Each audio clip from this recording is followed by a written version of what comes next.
Welcome to Indiana High School basketball on Kankakee Valley Broadcasting's WKVI. Tonight's game is brought to you in part by Coca-Cola, Culver Portside Marina, Nepco Crane and Equipment Services, specializing in mobile crane service, Patrick Auto Group, Farm Fertilizers, First Farmers Bank and Trust, Lawrence Farms, Mark's Body Shop in Knox, Zingo Express, Pulaski Memorial Hospital, Stark County Co-op, Ancilla College, The Auto Park with locations in LaPorte, Plymouth, and Bremen, Standard Plumbing, Heating, and Air Conditioning, Collins Insurance, Howard's Marathon of Winnemac, and 5 Star. The Coca-Cola pregame show with Mitch Columbi and Coach Terry Minix is next.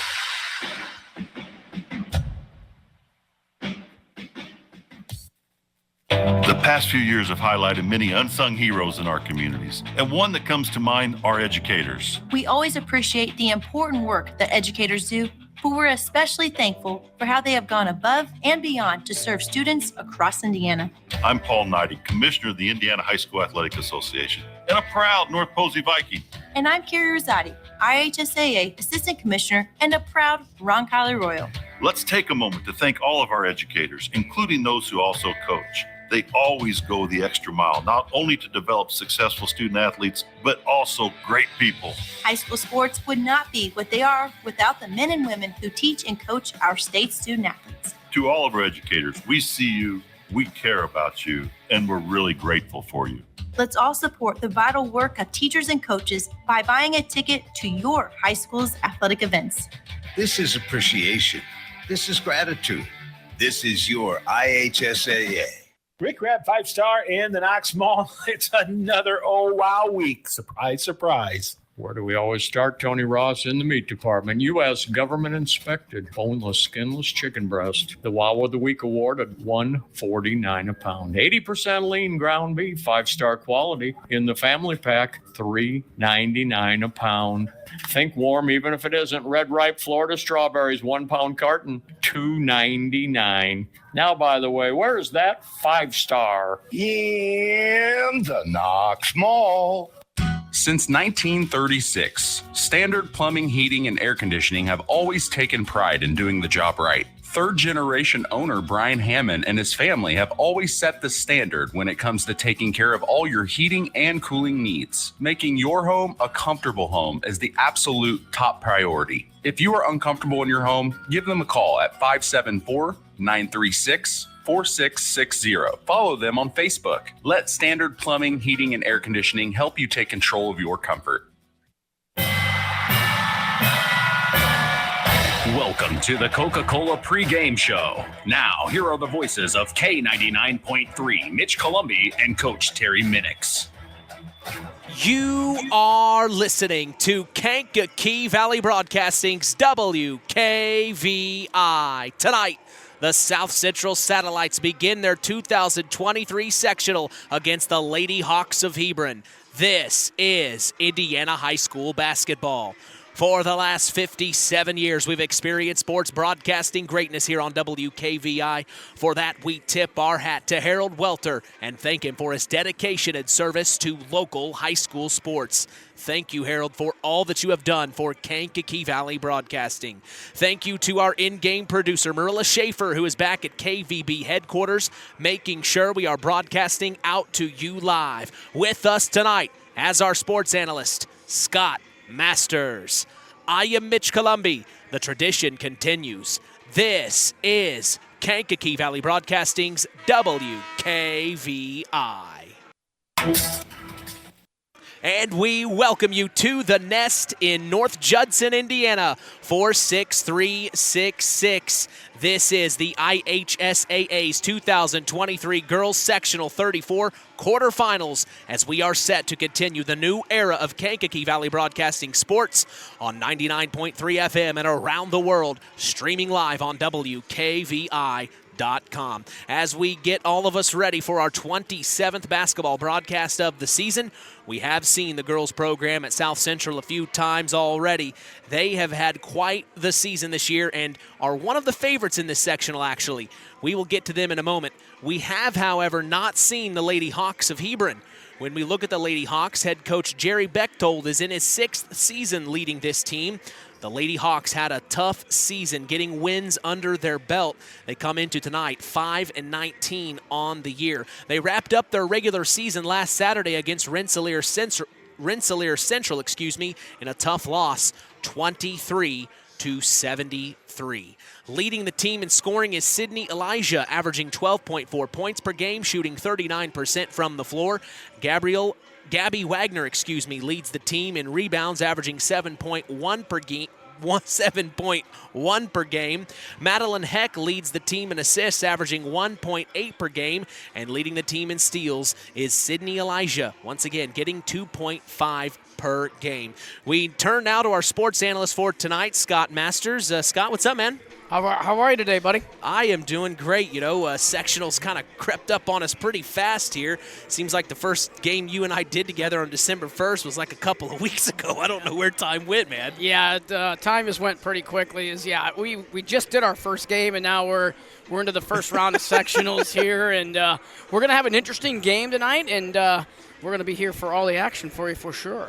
Well, both of us are blind coming into this one when it comes to the Hebron Lady Hawks, Scott. But from that quick rundown I gave us, give us your thoughts. Well, they're definitely going to have to figure out a way to put points on the board, Mitch. It sounds like that they've had a few games that have gotten away from them quickly. And South Central Satellites, boy, they do a nice job of scoring and scoring pretty quickly. So Hebron's going to have to get their defensive shoes on tonight and really get in the trenches and play defense to slow down this South Central team. Well, one thing we'll wait to hear from head coach Jerry Bechtold in the coach's corner here shortly, but they've seen the South Central Satellites a few times, and not only that, they saw them just this month already a couple of times. So a familiar team coming into the sectional, Scott, that might be a good thing perhaps. Yeah, it could be a good thing because, Hebron's going to know what they run, and so they're going to know what they're going to try to take away from them tonight. And that's the beauty of the sectionals is you've seen the team a few times. If you've seen them a few times, you can know what they do, and you can try to take that away. Now, that's not always easy, but they're going to definitely try tonight. Well, we turn the page and look at the South Central Satellites girls basketball team. They are led by superintendent and head coach Ben Anderson, who is in his 2nd year at South Central. The Satellites have cruised through this season to a 20-3 record, only losing to LaVille, North Judson-San Pierre, and my old rival, the Shelbyville Golden Bears. What's interesting is both North Judson-San Pierre and LaVille are in this sectional. A couple games you can guarantee the Satellites wish they had back. Leading the team in scoring is Olivia Marks, averaging 15 points per game. She also leads the team in rebounds, averaging 6.2 a game. Kate Welsh leads this team in assists, averaging 3 per game, and Lillian Tolman leads the team in steals, averaging 2.7 per game. We were very lucky to broadcast their game last month where Olivia Marks reached 1,000 career points. We quickly realized, though, how many threats this team has on the floor and also coming off the bench.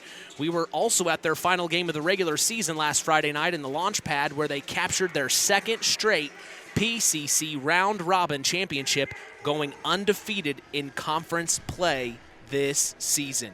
What are your thoughts on this Satellite team as we head into the first game of sectional, Scott? Well, it's going to be who do you try to step up and stop. They've got some scorers that will come off the bench, and their 5 starters.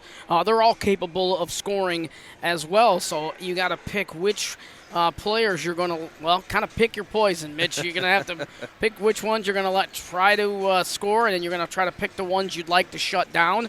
And you have to see how that goes. And within 15 minutes here, we'll have tip-off, and we'll see how it goes.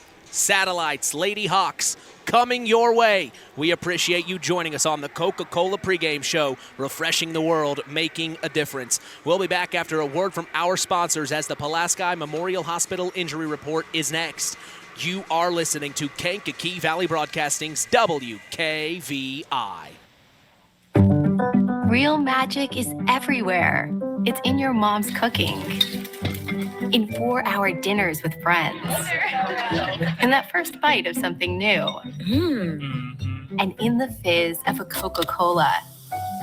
Now with so many options for less than $5, the Coca-Cola Value Collection will help you make the most out of every magic moment for so much less. Taste the magic for less with Coca-Cola. BP gasoline with Invigorate helps clean your engine and can give you more miles per tank. Continuous use may result in the following pleasant side effects: excessive smiling, feeling more relaxed, taking more drives just because, volunteering for carpool twice in a row, and bragging to your friends about how you use our best fuel ever. To find out if BP gasoline with Invigorate is right for you, stop by your local station to discover our best fuel ever. Versus minimum detergent gas, average restored 3 to 5 miles per tank, based on fleet testing and based on what you drive and how you drive. High school sports brought to you by Zingo Express. Who's in? Who's out? It's the Pulaski Memorial Hospital Injury Report with Mitch Columbi. Mitch? Hey, appreciate it, John. The Pulaski Memorial Hospital has been serving lives of the residents of Pulaski County and the surrounding area since 1963. We appreciate them supporting local high school sports. We are lucky to say no injuries to report tonight, as that is your Pulaski Memorial Hospital Injury Report. Stay tuned as the Marian University's Ancilla College Coaches Corner is next. You are listening to Kankakee Valley Broadcasting's WKVI. This presentation of our area's local high school sports is sponsored by Pulaski Memorial Hospital in Winamac. Pulaski Memorial Hospital is dedicated to providing excellent health care to improve the health and quality of life for the people and the community they serve. They will meet the community's needs and exceed their expectations by creating the best possible health care experience. For more information of the services they provide, call 946-2100. The Stark County Co-op has been a member-owned farm services co-op in Stark County since 1928. That's over 90 years, and they're still providing the same quality agronomy services to the farming community of Stark and surrounding counties. The Stark County Co-op is an LP and fuel provider. The Stark County Co-op purchases grain at both locations, Hamlet and Browns. You can reach them by phone at 1-800-782-3392, the Stark County Co-op. Let's talk with the coaches on the Ancilla College Coaches Corner with Mitch Columbi. All right, I'm here with head coach of the Hebron Lady Hawks, Jerry Bechtold, this evening. Jerry, what do you know about the South Central Satellites? Well, I know they won the PCC tournament here about a week and a half ago, so I had an opportunity to watch them again. This is the third time we played them in about 3 weeks. So we drew them first right off for the PCC, and then drew them again for tonight. So they're deep, they're strong. Got a great point guard. She's solid. They're solid at every position. They'll D you up. I think they could make a long run in this tournament. Sounds like maybe coming into this tournament, knowing them ahead of time may be a good thing for you guys coming in tonight. What are some of the things you're hoping to see on the court from your girls? Well, we've got to handle pressure, and we've got to be able to keep them out of transition. They like to run a lot, and our transition defense the last couple of times we played them hasn't been very good. So we need to be able to hustle back and be able to get them into a half-court set and not let them run on us. Message to Hebron Hawk Nation who may be listening tonight. Oh, a message, hey, we're getting better. That's what we want to do. Every day we want to be able to compete. And so I do think that we're able to do that, and I'm really proud of how far these girls have come. Coach, appreciate your time. Thank you. Welcome to Marian University's newest location, Ancilla College of Marian University. Marian's newest campus location in Plymouth is your home for an on-campus college experience. From living in the dorms to being a collegiate student-athlete, Marian University is ranked third most innovative Midwest university by U.S. News & World Report. For more information about our 2- or 4-year degrees, go to www.marian.edu/Ancilla. That's www.marian.edu/Ancilla. All right, Coach, here we are. First game of the sectionals. What do you know about the Hebron Lady Hawks? Well, we know a lot about them. We've played them twice this season already. As a matter of fact, both of those have been in January. So this will be the third time that we've played them in the last month. And so they're a conference opponent, and they're very well coached. They play hard. They struggle, but they give good effort. And like I said, more importantly, or maybe not more importantly, but they're very well coached. They have a good staff, and I know they'll be as prepared as possible for today. Well, we know enough about you guys to know that you'll come in prepared to tonight and get the job done in your mind. How do you see that happening tonight? Yeah, well, we're gonna press them like we have been doing. Our press has been very successful for us, and we want to just try to hit them in the mouth, figuratively, of course, first, and just leave no doubt in anybody's mind who the better team is tonight, and that's our goal. Message to Satellite Nation. Just appreciate community support as always. I know they'll show up tonight, and appreciate you, Mitch. Thanks for your continued support. Appreciate you, Coach. Have a good game. Thank you very much. Culver's Portside Marina handles all water recreational needs. When it comes to pontoons, Godfrey leads the industry in performance and quality, and Portside Marina has it in stock. From sampan, aqua patio, and sweetwater pontoons, if you're looking for a family boat, Culver Portside Marina can help. Located at 514 West Mill Street in Culver. Stop in or call them at 842-5000. Culver Portside Marina. Now it's time for the Keys to the Game, sponsored by the Auto Park with locations in LaPorte, Plymouth, and Bremen. All right, as we get set for Indiana High School girls basketball sectional action, what are your keys to the game as a Satellite tonight, Scott? Well, Satellite tonight, I think they've got to ratchet up their full court press like we know they're going to do, and they're going to put a lot of pressure on this Hebron team, and we're going to have to see how Hebron will be able to handle that full court pressure. All right, now flip sides. You are the head coach of the Hebron Lady Hawks. What do you want to see out of your girls tonight, Coach? Handle that doggone pressure that you know is coming your way, Mitch. I'm sure that they've sat in practice, and Coach Buchtold went over what he wants his players to do, where he wants each of his players to be when this press comes. They've seen this team a few times here in January. They've got plenty of tape to watch. You can sit down memory. And you can and memory, and you just sit down and you can draw it up and you can say, hey, look what works, look what doesn't work.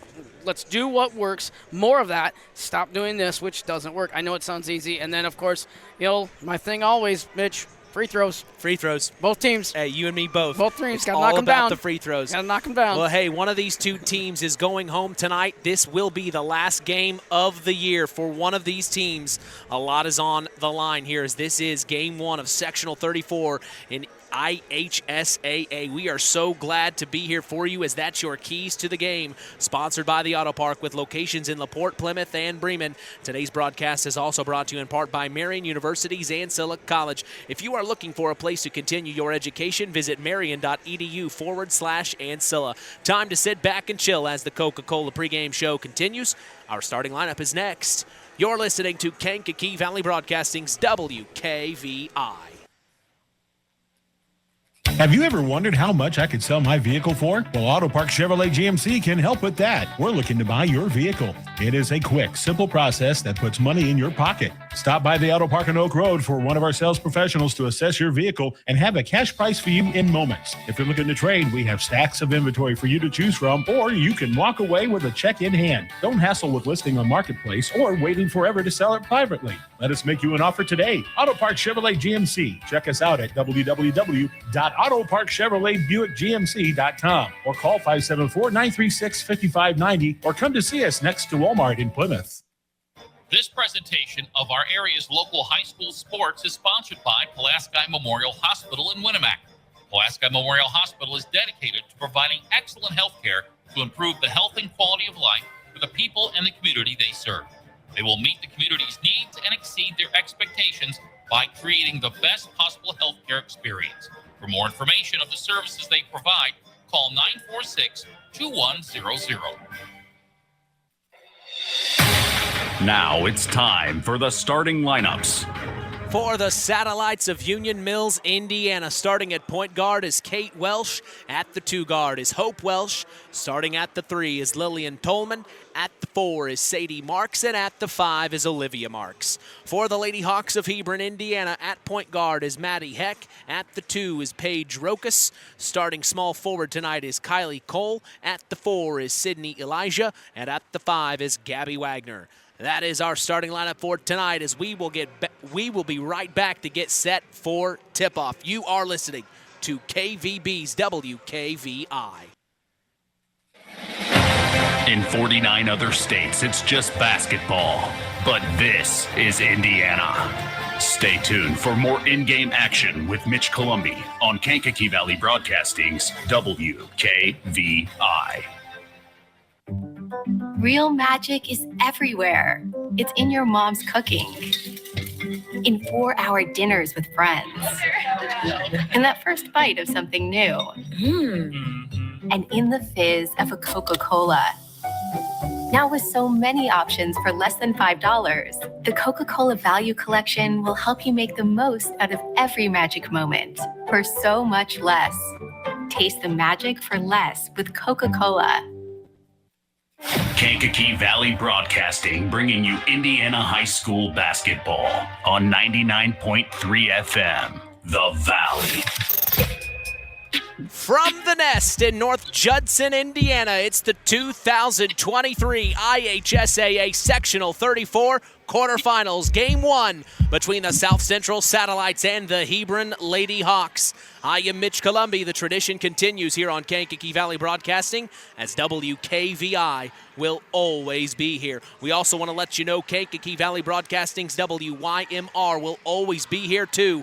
As a matter of fact, you can catch even more girls basketball sectional action between the John Glenn Lady Falcons and the Culver Military Academy Eagles right now with the boss Tony Ross on Max 98.3 FM and online at max983.net. We invite you to flip back and forth tonight as KVB always has you covered for local high school sports in this area of Indiana. Hey, don't hesitate to follow us on social media. We are on Facebook at Sports to the Max, on Instagram at WKVI Sports, and on Twitter at KVB Sports for all Kankakee Valley Broadcasting sports content.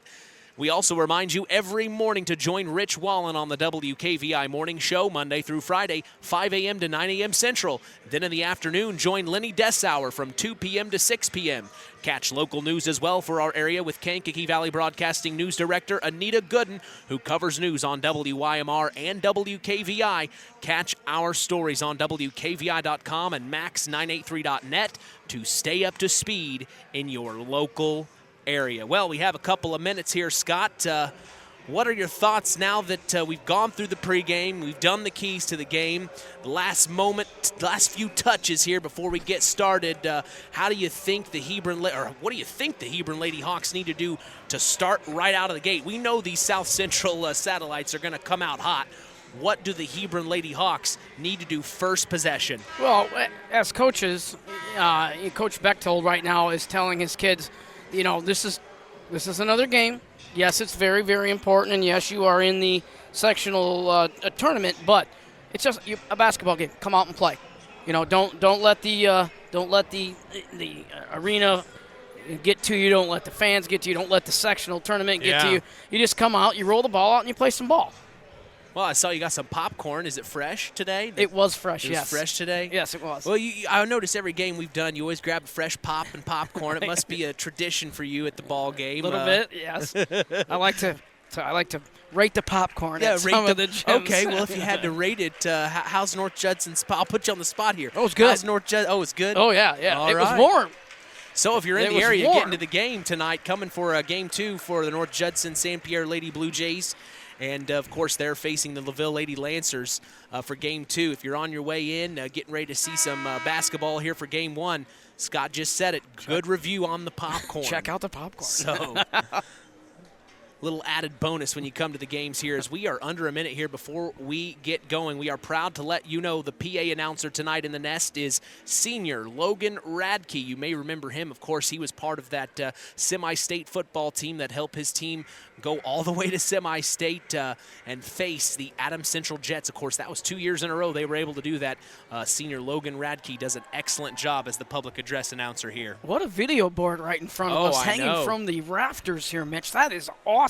Part of the reason they are definitely a host for a sectional basketball game. Of course, the center court, we see the fabulous Jumbotron. I'm going to go ahead and call it a Jumbotron. It is a Jumbotron. As we go ahead and turn things over to the public address announcer for tonight, Logan Radke.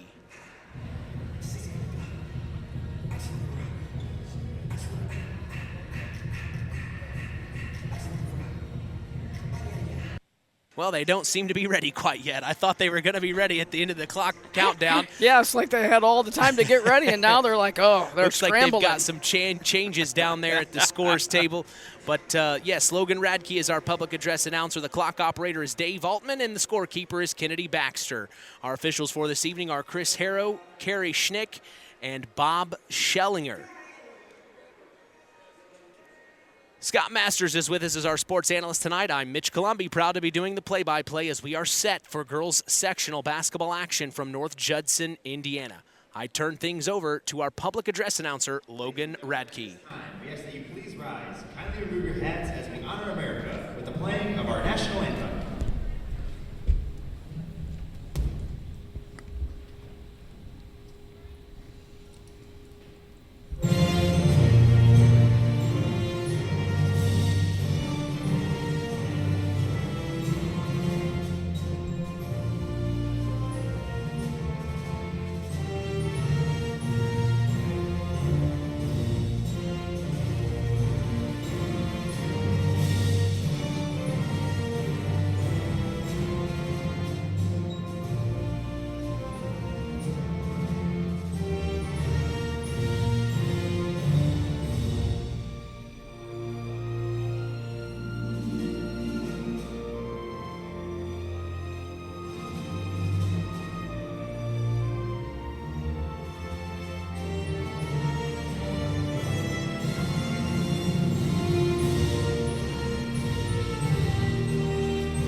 Well, we remind you of our starting lineups for tonight. The Satellites of Union Mills, Indiana.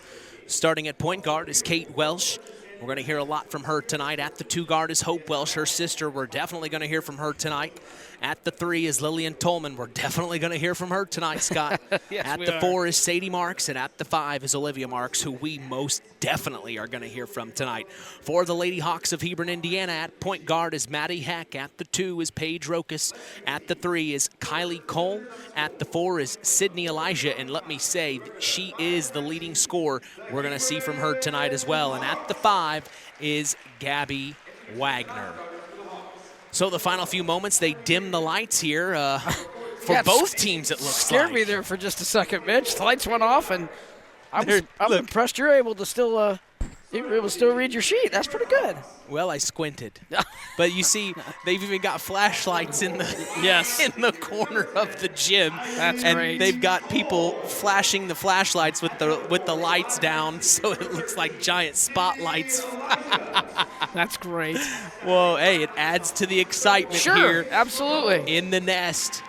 As they are dimming the lights for both teams, let's just say that. Oh, yeah. It's not for the home team in this contest, which is South Central wearing white. We see the Lady Hawks of Hebron in all red tonight, but they have dimmed the lights for both teams. I think that's a really nice showing for both teams to have a little something special. Yeah, that's a cool touch for sure. So we definitely see in full force the South Central Satellites fan base definitely showed up tonight right behind the bench for the South Central Satellites. The Hebron Hawk fans are still trickling in as they had a little bit of a drive today to get here, but they're definitely ready in full force tonight as we see their cheerleaders and South Central's cheerleaders making the trip as school spirit for both teams is in full force tonight, Scott. Oh, absolutely. And again, with the flashlights in the corner, I really do like that. That is so It's a neat little moment. It is. And like I said, Mitch, the scoreboard is incredible. I mean, they're putting all their names up there and everything. Yep. Wow. Pretty fabulous. Yeah. Pretty fabulous. And we had asked Michael Sarkozy, the athletic director, of course, he has before hooked up cameras to the Jumbotron, so during the game, you can look up at the Jumbotron and see the game. So if you can't see it on the floor, you can look up to the Jumbotron and see it. We also see IHSAA Commissioner Paul Niedig just making an announcement here at North Judson-San Pierre as we are almost underway here in the nest for the South Central Satellites and the Hebron Lady Hawks. In the center to jump for the Satellites is Olivia Marks. And for the Lady Hawks, it is number 13, Sydney Elijah. And controlling the tip first is going to be the South Central Satellites. It goes out of bounds. They're going to keep the ball here. So, Satellites with the ball to start here as this is now. Lillian Tolman kicking it back over to Olivia Marks, who then finds Hope Welsh. Looking inside, nothing there. Back over to Kate Welsh, top of the key. Kate Welsh with the ball. Now Sadie Marks, who then finds Olivia Marks for three. No good. Rebounded on the inside. That's number 20, Gabby Wagner. And here come the Hebron Lady Hawks. On the other end of the floor, it looks like the Lady Satellites are in a zone defense here, Scott. They're in a zone defense and aggressive that time by Kate Welsh. She got her hands on the ball, and there's going to be a jump ball call, and that's still going to stay Hawks' way here. So Lady Hawks have possession as they pass in off the sidelines, out of bounds play into number 10. This is Kylie Cole. Now to the top of the key to number 31, Paige Rokas. Now over to, this is number 10, Kylie Cole. Now a three at the top of the key, missed and rebounded by the Satellites, and here comes Lillian Tolman. Tolman with the ball, picks it up, gets the pass back to Sadie Marks. Now she finds her sister Olivia in the corner. Back out to Kate Welsh into the corner. This is Hope Welsh. Lady Hawks in a zone as well. Top of the key, three from Lillian Tolman. Big time shot as she opens things up early. 3-0, the South Central Satellites lead as they're going to full court press, as head coach Ben Anderson told us in the coaches show, and it worked. The ball goes sailing out of bounds. The pressure was there. Yeah, it was a high pressure that time. As soon as that three-pointer went down, they went right into that press, and boy, that press is impressive. All right, Kate Welsh with the ball over to Lillian Tolman now. She's on the extended wing in the three-land territory. Back over to Hope Welsh. She's driving inside, puts up a layup, and she gets it to go. Strong right hand dribble that time. She gets in the paint, floats it up off the glass for two. Full court pressure from the Satellites. They want this game to be over as fast as possible. They don't want to let the Hebron Lady Hawks hang around, as it's going to be stolen by Sadie Marks. And a quick left-handed layup sees head coach Jerry Bechtold call a timeout. He wants to talk things over, Scott. Yeah, this is a quick 7-0 lead, and Coach Bechtold decided to quickly call a timeout, get a quick conversation with his girls, try to calm them down here. This is 7-0. We don't want it to get any worse. Yeah, they don't want it to get any worse, that's for sure. Well, they've seen the Satellites twice already this month. They know what they are about. Yeah. So that was a smart timeout by Jerry to talk things over. As we let you know, tonight's broadcast is brought to you by Nepco Crane and Equipment Services, specializing in mobile crane service. Call Joe Nepp at 1-800-590-2272 for all your residential, commercial, and agricultural crane needs. Lady Hawks with the ball to start the possession out of the timeout, as this is number 23 inbounding the ball. Wow. Number 23, Madeline Heck. They finally get it across the timeline. Then they get it into number 20, Gabby Wagner. A foul. No, travel. They're going to call a travel call. She didn't set her pivot foot there, Mitch. She had a little bit of pressure there by two defenders, and she tried to go up too quickly without setting that pivot foot. So on the other end of the floor for the Satellites, it's a Hope Welsh now finding Olivia Marks, top of the key, inside to Sadie Marks. Nice post move from her. Sees a cross-court pass to the corner to Hope Welsh for three. No good, and it's going to be last touched by a Satellite, and it will be Lady Hawk ball. Well, for the Satellites, you think the Marks and the Welshes have played some basketball? I mean, there's several sisters out there on the floor. They've probably played some real heated games. Yeah, a lot of the same names on the court, as at times you'll see three Markses, and in some cases both Welshes, like we do now. As the ball sailed out of bounds, last touch by a Satellite. The defense is there for them as the Hawks are having trouble. Now this is Madeline Heck with the ball, stolen by Kate Welsh, and here come the Satellites pushing it forward. Kate, she then finds Olivia Marks. Oh. Nice fake and a post move from her. Another 2 points added to the scoreboard, 9-0. The Satellites lead here early with 5 minutes to go in the first quarter. Stolen almost again by Olivia Marks. It goes sailing out of bounds. It'll be Lady Hawk ball here as they're in the hole early, 9-0. Not a place you want to be against this Satellite team. No, that's for sure. All right, Madeline Heck with the ball, top of the key. She picks up her dribble. Lillian Tolman was on her. Now it's kicked over to Kylie Cole. Cole back over to Sydney Elijah, driving inside, left-hand layup, and she gets it to go. The leading scorer, that's who they need. Yeah, aggressive left-hand dribble into the lane and a nice layup. No defense that time by South Central.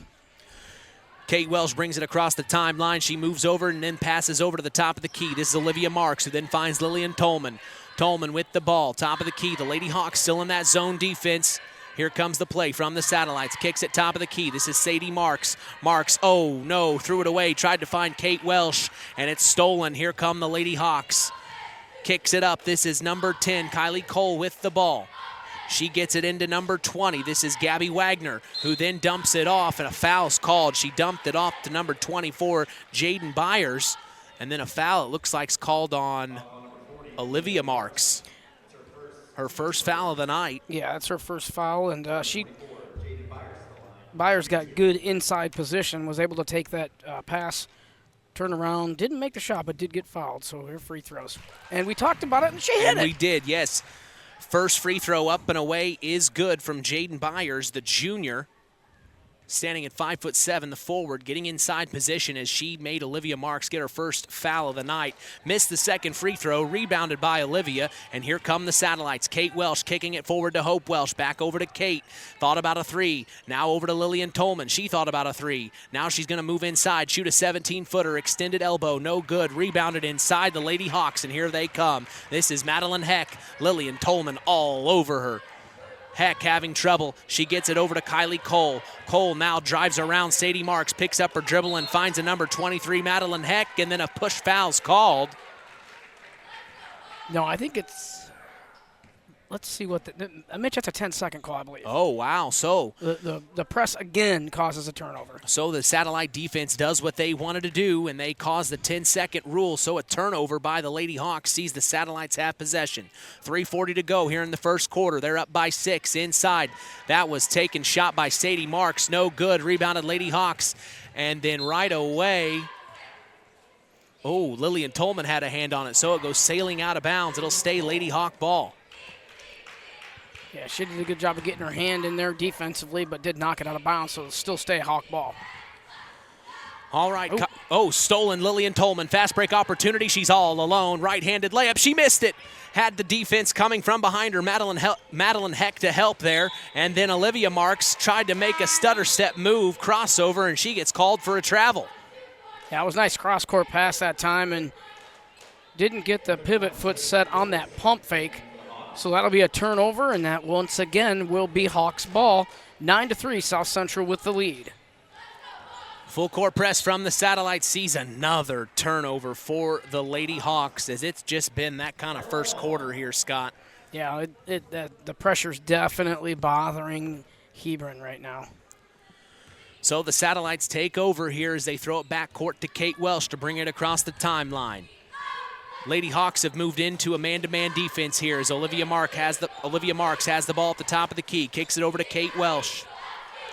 Welsh driving inside. She's at the free throw line, spinning. Now kicks it over to Sadie Marks, who drives inside. Kicks it over to Olivia Marks. Corner three from her on the way. No good. Rebounded inside, though, by Lillian Tolman had a hand on it, but lost it. Picked up by Jaden Byers, and here come the Lady Hawks. Puts up a layup. Number 31, Paige Rokas. Nice shot from her as they get the lead within 4, Scott. I couldn't get it out. It's all right. It happens sometimes. 9-5, South Central with the lead. Sadie Marks with the ball, top of the key, finds Olivia Marks, who then gets it to Kate Welsh in the corner. Nice fake driving baseline, and a foul's called. That's going on Jaden Byers. Yeah, Byers got her feet set out of bounds to not let the offensive player get by, but then she hacked on that way, so good job with the nice feet, fake, with the hands. See. Out of bounds play underneath her own basket, sees it to Sadie Marks in the corner, who then finds Lillian Tolman, top of the key. Tolman gets it to Sadie.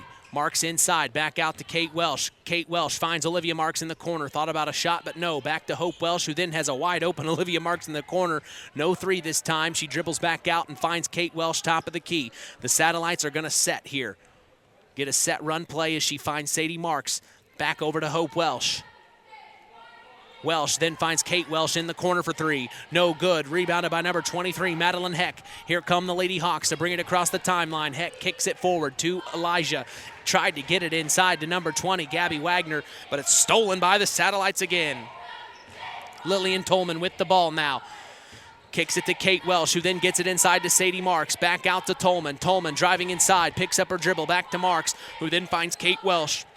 Welsh back to Lillian Tolman, inside to Olivia Marks, spin around, shot, no, pass over to Hope Welsh. Shot a three, no good, hit off the rim, and it goes sailing out of bounds. It'll be Lady Hawk ball. Right now, the South Central Satellites are not shooting very well from the field, especially not from three-point range. If those start to fall, that could really be a problem for Hebron. Sydney Elijah brings it across the court. She kicks it forward to number 20, Gabby Wagner, who then found Jaden Byars driving inside. She gets another foul on. I didn't catch who the foul was on. That's going to be on Olivia Marks, her second. Oh, my. So Olivia Marks with another foul. Jaden Byars making both of those fouls happen tonight as she goes to the line for a second trip. She was 1 for 2 the first go-around. She misses the first one here, as Olivia Marks is going to check out, and checking in is number 20, Addison Bruce, for the South Central Satellites. Second free throw's up, away, no good, and it was last touched by Bruce on the inside, trying to get that rebound. I think she thought her teammate was going to grab the ball and take it up court, and she never did, so the ball will go out of bounds, and it'll stay Hebron way. Out of bounds play underneath their own basket. Sees a corner three from number 31, Paige Rokas. Perfect timing as they get within one here. They were down by 9. With 1 minute to go, they're down by 1 now. Here in the first quarter, the Satellites have 9 points. The Hebron Lady Hawks have 8. 50 seconds to go in the first quarter. The Satellites get it inside. This is Sadie Marks. Turnaround left-hand shot. Nice post play from her. Yeah, they might want to get the ball inside to her a little bit more. She took on a double team right there and took it off the glass for 2. Full court press from the Satellites. Sees a steal on the other. No, it's still with the Lady Hawks. Then it's stolen back by Addison Bruce. She had 2 tries at it, and she got it on the second. Now moves it forward to Lillian Tolman, and she's going to get called for a charge. Oh. A little late surge here in the first quarter for the Lady Hawks here, Scott. Yeah, she was a little out of control that time, and that was a good call by the referee for the offensive charge. Wow. And 28 seconds to go here, and 11-8's the score. Nice little run here by the Lady Hawks as they're having trouble getting it across the timeline. The pressure was there from the South Central Satellites, and it was last touched by a Lady Hawk. Another turnover. Another turnover. It's going to be another chance for South Central here to score. Wow. 20 seconds to go here in the first quarter. Boy, with all those turnovers, they're only down 3 here, as the Satellites have it to Lillian Tolman, who then finds Hope Welsh. Big time 3 from her on the way. Couldn't get it to go. Inside trying to save it was Kate Welsh, but she stepped on the line. Yeah, nice job. Yeah. Good hustle by Welsh that time. Very Mitch. good. But she was out of bounds as she saved it, so good call there. So the Lady Hawks here with 5 seconds to go in the first quarter. Kick it forward. This is number 20, Gabby Wagner. But the ball went out of her hands, right out of bounds. My goodness. Right at 2.3 seconds here, the Satellites will have a last shot. They're going to roll it forward. Kate Welsh is going to pick it up at the half-court line. Kicks it forward to Lillian Tolman. Deep 3 from her on the way. It looked good from here in the nest. But no, as that's the end of the first quarter, 11-8.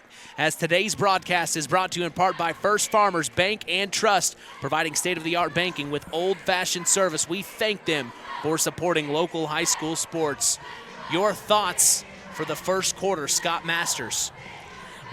The thoughts are Hebron did a nice job coming back. They were getting beat pretty good early. Nice job of coming back, cutting it to 11-8 here at the end of the first, heading into the second.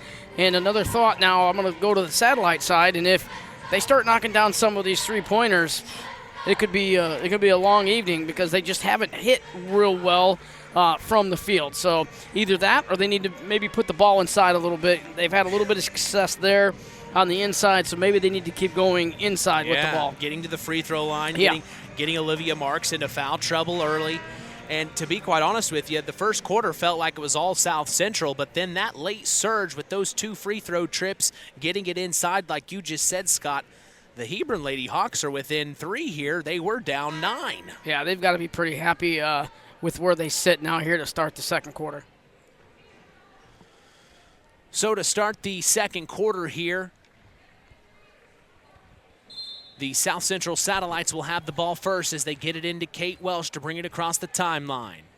Lady Hawks are going to stay in that man-to-man defense as the Satellites kick it over to Addison Bruce, who then finds Hope Welsh. Here comes Kate Welsh off a screen pick from her. Top of the key 3. No good. Rebounded Jaden Byars. Up to Sydney Elijah. Here she comes, crossing the timeline. Tries to get it in to number 20, Gabby Wagner.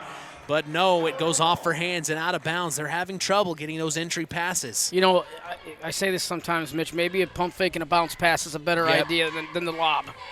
So Kate Welsh brings it across the timeline, finds Hope Welsh, then Sadie Marks at the top of the key. Over to Lillian Tolman, looking inside, nothing there, back to Kate Welsh, top of the key 3, and she gets it to go. A dagger.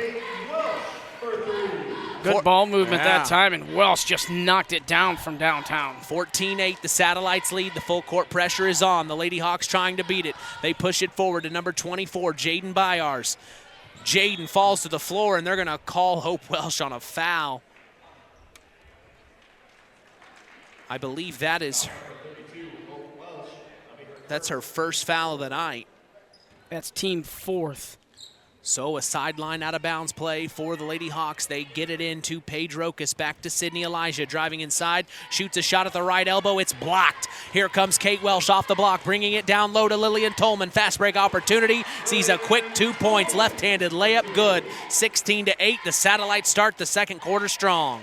Good unselfish basketball that time as a nice pass resulted in an easy layup. Other end of the floor, the Lady Hawks get it inside to Gabby Wagner. Blocked again. Turnaround shot missed. Now up to the other end of the floor. A little too quick for me and a little too quick for Hope Welsh as the ball goes flying out of bounds. A turnover for the Satellites sees the Lady Hawks take over.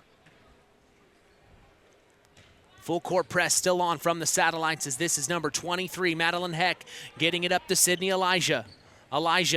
Oh, she's trapped. She somehow gets it forward, though. Here's up to number 20, Gabby Wagner. Spin around shot from the post. No good. Rebounded by number 24, Jaden Byars. She couldn't get the putback to go. Satellites rebound that miss. Here they come. Kate Welsh up to Lillian Tolman, driving baseline. She gets trapped. Now she kicks it back to Kate Welsh, who then finds Sadie Marks over to Hope Welsh. Big time 3 for her on the way. And it hits the top of the backboard, calling the ball dead. Good ball movement that time by the Satellites. They didn't get the shot to fall. However, real good ball movement as they got it around to the open player for the open 3. Stolen by Sadie Marks. The full court press is on. Sadie trying to get it forward. Nice little bump down low. I think the post move helped her as she gets the 2 to go. It's a 10-point ball game. The Satellites lead, and another turnover from the Lady Hawks. They threw it away, trying to get it inside to Jaden Byars. The full court press is working right now. Yeah, the full court press is working very well, and then you can tell that these South Central Satellites run this all the time because they don't even seem to be breathing heavy, while maybe the other team, a little bit Hebron, maybe a little bit gassed. So on the other end of the floor, the Satellites have the ball. Kate Welsh kicks it over to Sadie Marks. Marks cross court over to Lillian Tolman. Tolman driving inside. Now she finds Sadie Marks. Cross court to Hope Welsh. Welsh with the ball inside. Nice play to Sadie Marks, and she gets the left-handed layup. Backdoor. Lady Hawks didn't see it. Full court press is still on. It's a frustrating game for the Lady Hawks right now as they get it forward to Gabby Wagner. Almost lost it. Picked up by Paige Rokas. Top of the key 3 from Sydney Elijah. In and out. No good. Rebounded Gabby Wagner. She missed the putback. Rebounded Satellites. Here comes Kate Welsh crossing the timeline. Welsh finds Sadie Marks. Top of the key. She's feeling really good. Missed the 3. Top of the key, though. Stolen back by Kate Welsh. She's all alone. Dumps it off to Lillian Tolman. And a foul's called. She couldn't get the layup to go, but Lily's going to go to the line. Yeah, Tolman received that pass. That was a really nice pass. Set her feet, went up for the layup, didn't get it to go, but now she gets to shoot the 2 free throws. And we've talked about it ad nauseum on all of our broadcasts. Free throws are important. Free throws. As the first free throw from Lillian Tolman is a miss off the back iron. I'm a jinx, I think. Yeah, you might be. Well, it's eerily quiet here in the nest right now. As the second free throw from Lillian Tolman's up, away, and no good. It's going to be rebounded by Jaden Byars, and she's got Sadie Marks all over her. Byars cross-court pass. They still need to get it across the timeline. It's Sydney Elijah who does. She's trapped, and there's going to be a foul called. Yeah, the pressure is very, very high from South Central. That you can tell. They've run this all year long, and they're pretty darn good at it. Lillian Tolman on the foul there. As Olivia Marks is going to come back into this game and check in for Lillian Tolman as she'll take a seat. She played all the first quarter and most of the second quarter here. As Olivia Marks comes back in, she has 2 fouls, and now they're calling a offensive foul on the Hebron Lady Hawks here. Before the play even got started, Scott. Yeah, they didn't even have the ball in bounds, I don't think. So that's not good. Well, that's never Jerry a good thing. Bechtold wasn't arguing it, so it's something we both missed up here in the nest. As this is Kate Welsh, top of the key, crossing over. Lady Hawks still in a man-to-man defense. Nice dump off pass to Olivia Marks, and the points are coming fast. 22-8 now. And they're starting to go inside a little bit more, as we said, maybe in the first quarter that they should, and they Stolen are. back by Sadie Marks, pushes it forward to Kate Welsh, and she gets the layup to go. It's all Satellites here in the second quarter. The Lady Hawks still need to try to score here. They haven't scored in the second quarter, Scott. Yeah, they've really turned up the intensity on defense, has South Central.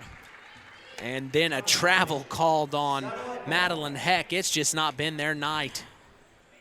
Man, how many turnovers you can only imagine. Well, we're in double digits already, Mitch. It's got to be 11 or 12 so far already. 3:40 to go here in the first half. The Satellites have possession.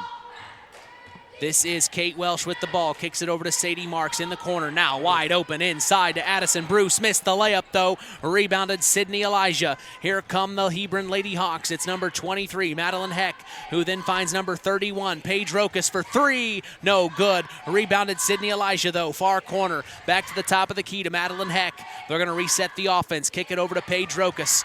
Rokas inside to Wagner from the right elbow. No good. Rebounded Hope Welsh. 3 minutes to go here in the first half. 24-8, the South Central Satellites lead.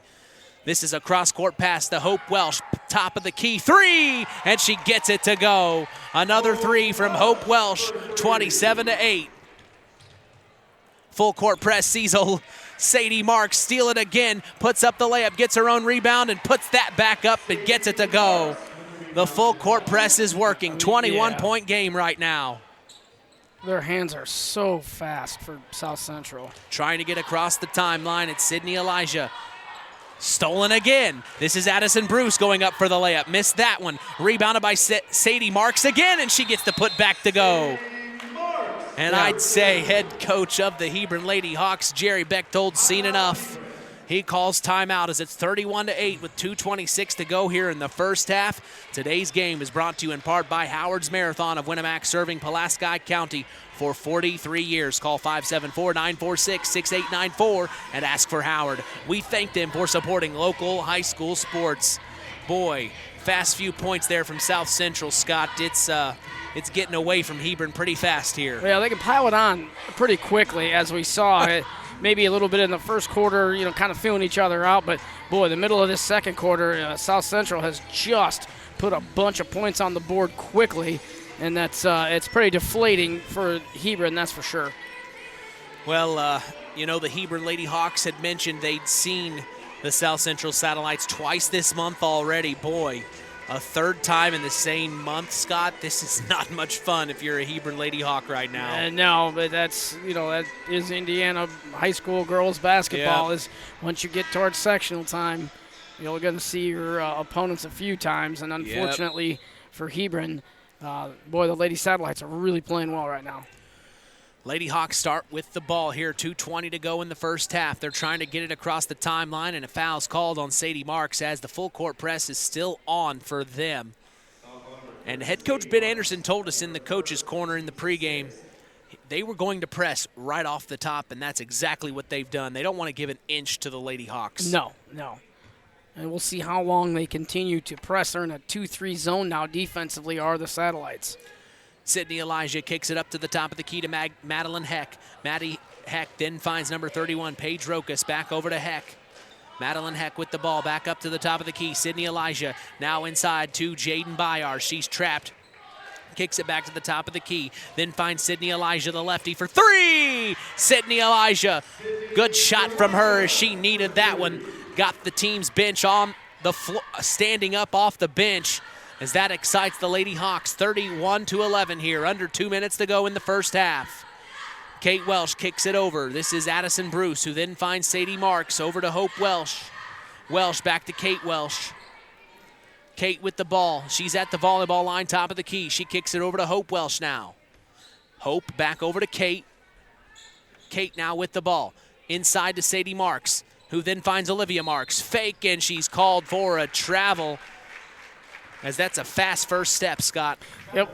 You got the pump fake down, but yeah, you take off like that, they're going to pretty much call you for the travel all the time. Well, and we know Olivia Marks is a very, very fast player. Absolutely. She gets that first step quick. It's almost really close to call. As on the other end of the floor, we see Sydney Elijah getting a left-handed layup, beating the full court press. That's exactly what Hebron needs to do. 1 minute to go here in the first half, 31-13. The Satellites lead here in game one of Sectional 34 here in Indiana. This is Hope Welsh, top of the key. Kicks it over to Kate, then into Olivia Marks in the corner. Dribbles between her legs, backs out, kicks it back to Kate Welsh. Kate now with the ball, defense all over, and a reach is going to be called by Jaden Byars. Had her hands on her. Foul number 24, Jaden Byers. Their second, team's fourth.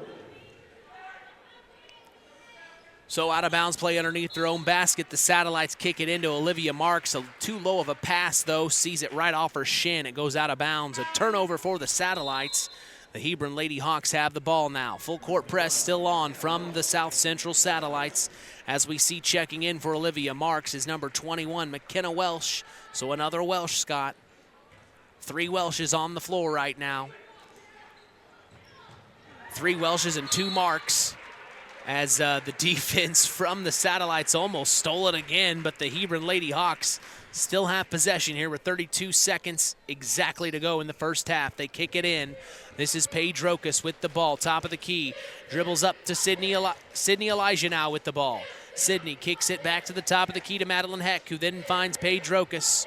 Paige, cross-court pass to Sydney Elijah, driving inside. Nice Euro step from her. Couldn't get it to go. She gets her own rebound, though, and she gets the putback to go there. 31-15, under 10 seconds to go in the first half. Kate Welsh kicks it to Hope. Back to Sadie Marks, driving inside. Left-handed layup. Couldn't get it to go, and a foul's called, stopping the clock at 2.7. Nice drive with the left hand there. She had the look-off pass for the three-pointer, but she just decided to take it in and draw the foul. Sadie Marks having a heck of a first half, doing a great job on the full court press, getting turnovers and getting shots down low. She is a great post player. She gets the first free throw to go, Scott. That's 13 on the night for Sydney so far. Or Sadie, sorry. So Marks' second free throw on the way, and she gets it to go. Last 2.7 seconds, stolen. Hope Welsh, top of the key for 3. Oh, my. They stole the inbounds pass and had a last-second shot, but that was missed. Seeing the score at halftime, 33-15, the South Central Satellites lead in this one over the Hebron Lady Hawks. We are going to take a break and come back for the standard plumbing, heating, and air conditioning halftime show. It's time to turn things over to our in-game producer, Marilla Schaefer, back at KVB headquarters. You're listening to Kankakee Valley Broadcasting's WKVI.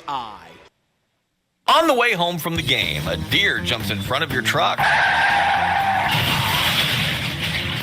And now you've got to get that truck repaired. Make it easy on yourself. Take it to Mark's Body Shop. Mark's has done expert auto body service since 1998 and will work with you and your insurance provider for collision repair, custom body paint, and insurance work. And all work guaranteed by owner Mark Shell. Mark's Body Shop, proud to support high school sports. 772-7003. At First Farmers Bank and Trust, we've been serving family farms for over 130 years. We've seen our customers succeed in good times, pull through in tough times, and we've learned some lessons along the way. So we appreciate the customers we have today by finding the solutions they'll be looking for tomorrow. Are you ready to talk about your farm operation? Stop by a branch or visit us online at ffbt.com. First Farmers Bank and Trust, Equal Opportunity Lender, member FDIC. When you grow up on the land, you have an appreciation for it. When you grow up and work on a family farm, on land that is shared by members of a family, all working together as a team, that appreciation grows even more. They know what it's like to work as a team to get the job done. At Lawrence Farms of Knox, Todd and Josh Lawrence and family support the local high school teams and wish them success all through the season. In 49 other states, it's just basketball. But this is Indiana. Stay tuned for more in-game action with Mitch Columbi on Kankakee Valley Broadcasting's WKVI. BP gasoline with Invigorate helps clean your engine and can give you more miles per tank. Continuous use may result in the following pleasant side effects: excessive smiling, feeling more relaxed, taking more drives just because, volunteering for carpool twice in a row, and bragging to your friends about how you use our best fuel ever. To find out if BP gasoline with Invigorate is right for you, stop by your local station to discover our best fuel ever. Versus minimum detergent gas. Average restored 3 to 5 miles per tank, based on fleet testing and based on what you drive and how you drive. High school sports brought to you by Zingo Express.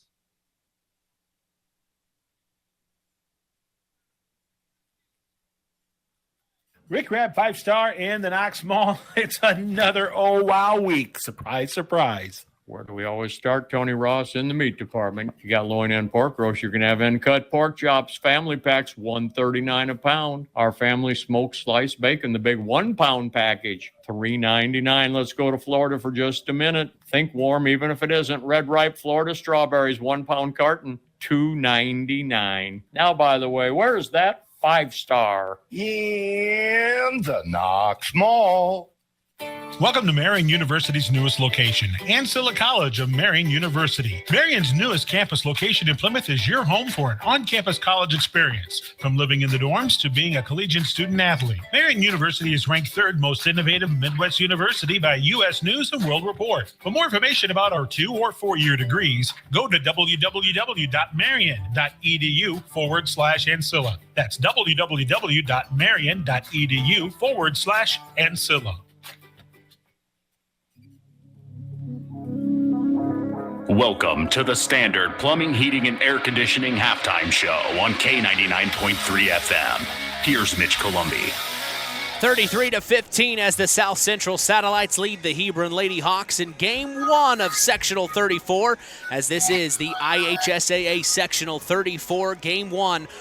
Actually, the quarterfinals, I should say, as Game 2 is after this one between the LaVille Lady Lancers and the home team here at the Nest, the North Judson-San Pierre Lady Blue Jays. I'm here with our very own sports analyst, Scott Masters. Scott, you had a chance to think a few moments there of what you saw in the first half. I'm sure it was the same as what I saw. It was all Satellites. Yeah, Satellites did a nice job. They got off to a little bit of a slow start there in the first quarter, Mitch, but they were able to bounce back easily at the end of the first quarter and then in through the second quarter.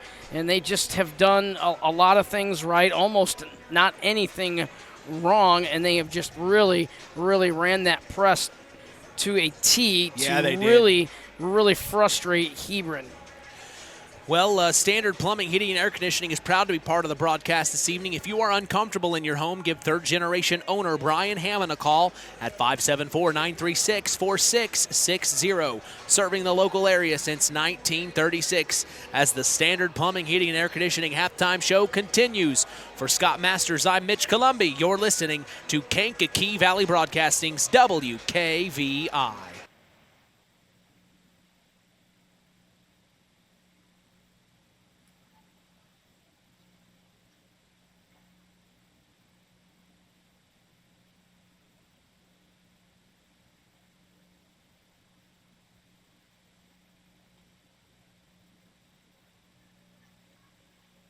Well, we're going to keep it here as this is the Standard Plumbing, Heating, and Air Conditioning halftime show. I'm Mitch Columby along with Scott Masters. Hopefully we didn't lose Marilla back there, but Scott, we're getting ready here for the second part of the second half here of Game 1. We talk about what Hebron, needs to do to try to come back into this one, but what did the South Central Satellites need to do to start the third quarter? Probably just continue business as usual. Yeah, they just need to continue to run their offense and run their defense the way they've been running it here for the first half. They were led by Sadie Marks there, who had 14 points in the first half. But, boy, she wasn't the only weapon that they showed off, as they were able to garner themselves 33 points here in the half. Hebron, they struggled to score a little bit, but the one person that was able to score was Sydney Elijah. She hit 3 3-pointers in the first half, and she tallied in 9 points for Hebron, and she is a 5'9" senior, so she's done well, and they were able to move the ball and get it to her. She was able to knock it down, so they probably need to just continue to look for her and get some people on the inside and try to rebound any misses that they may have. All right, we are going to take a break as this is the Standard Plumbing, Heating, and Air Conditioning halftime show. For Scott Masters, I'm Mitch Columby. You're listening to Kankakee Valley Broadcasting's WKVI.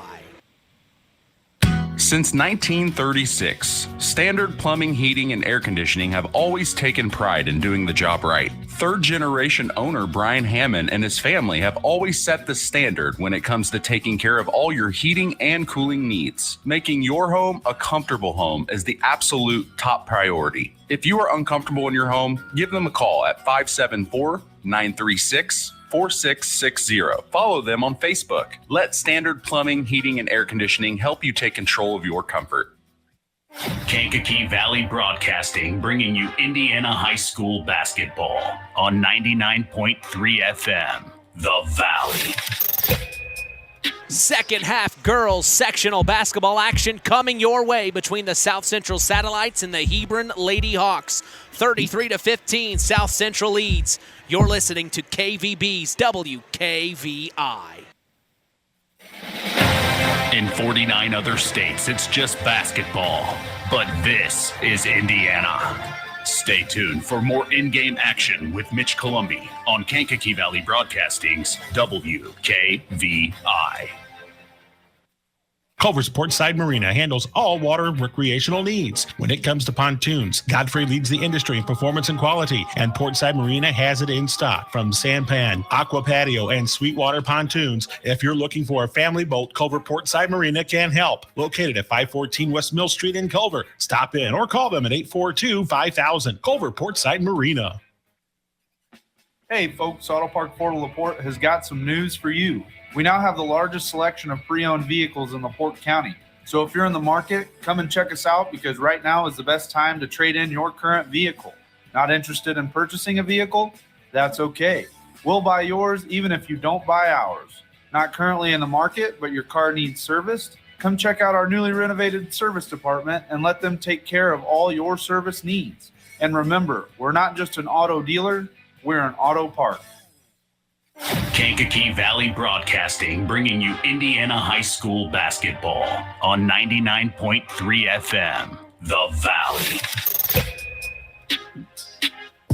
Mitch Columby along with sports analyst Scott Masters as we are ready for second half girls basketball sectional action from the Nest in North Judson, Indiana.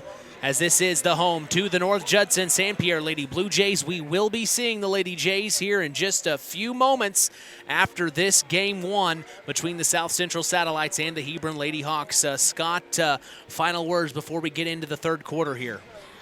Well, Coach is over there. Coach Bechtel's over there. You know, he's coaching, and that's what you like. I mean, yes, this is a big deficit for him, but he's over there. He's not giving up. He's getting his kids. He's getting them ready to go, and they're going to come out here and they're going to give it their the best effort here in the second half. Well, they're going to stop the clock at 2.3 seconds as we are going to get into action as both teams are on the floor and ready to start the third quarter. The Lady Hawks will have the ball first as this is number 23, Madeline Heck, to inbound the ball to Paige Rokas. So Rokas will bring it across the timeline to start the third quarter. It's 33-15 as the Satellites lead. As this is the top of the key, it looks like the Satellites are in a zone defense here. It's over to the corner to Madeline Heck, inside to Gabby Wagner. Turnaround shot from her, no good, and a foul's called on Sadie Marks. Yeah, good move. Get that ball inside. She made a good, strong pivot move to her right hand. Tried to get that shot to go, but she will be shooting free throws. So Gabby Wagner at the free throw line. Shoots the first one, and no good on that one.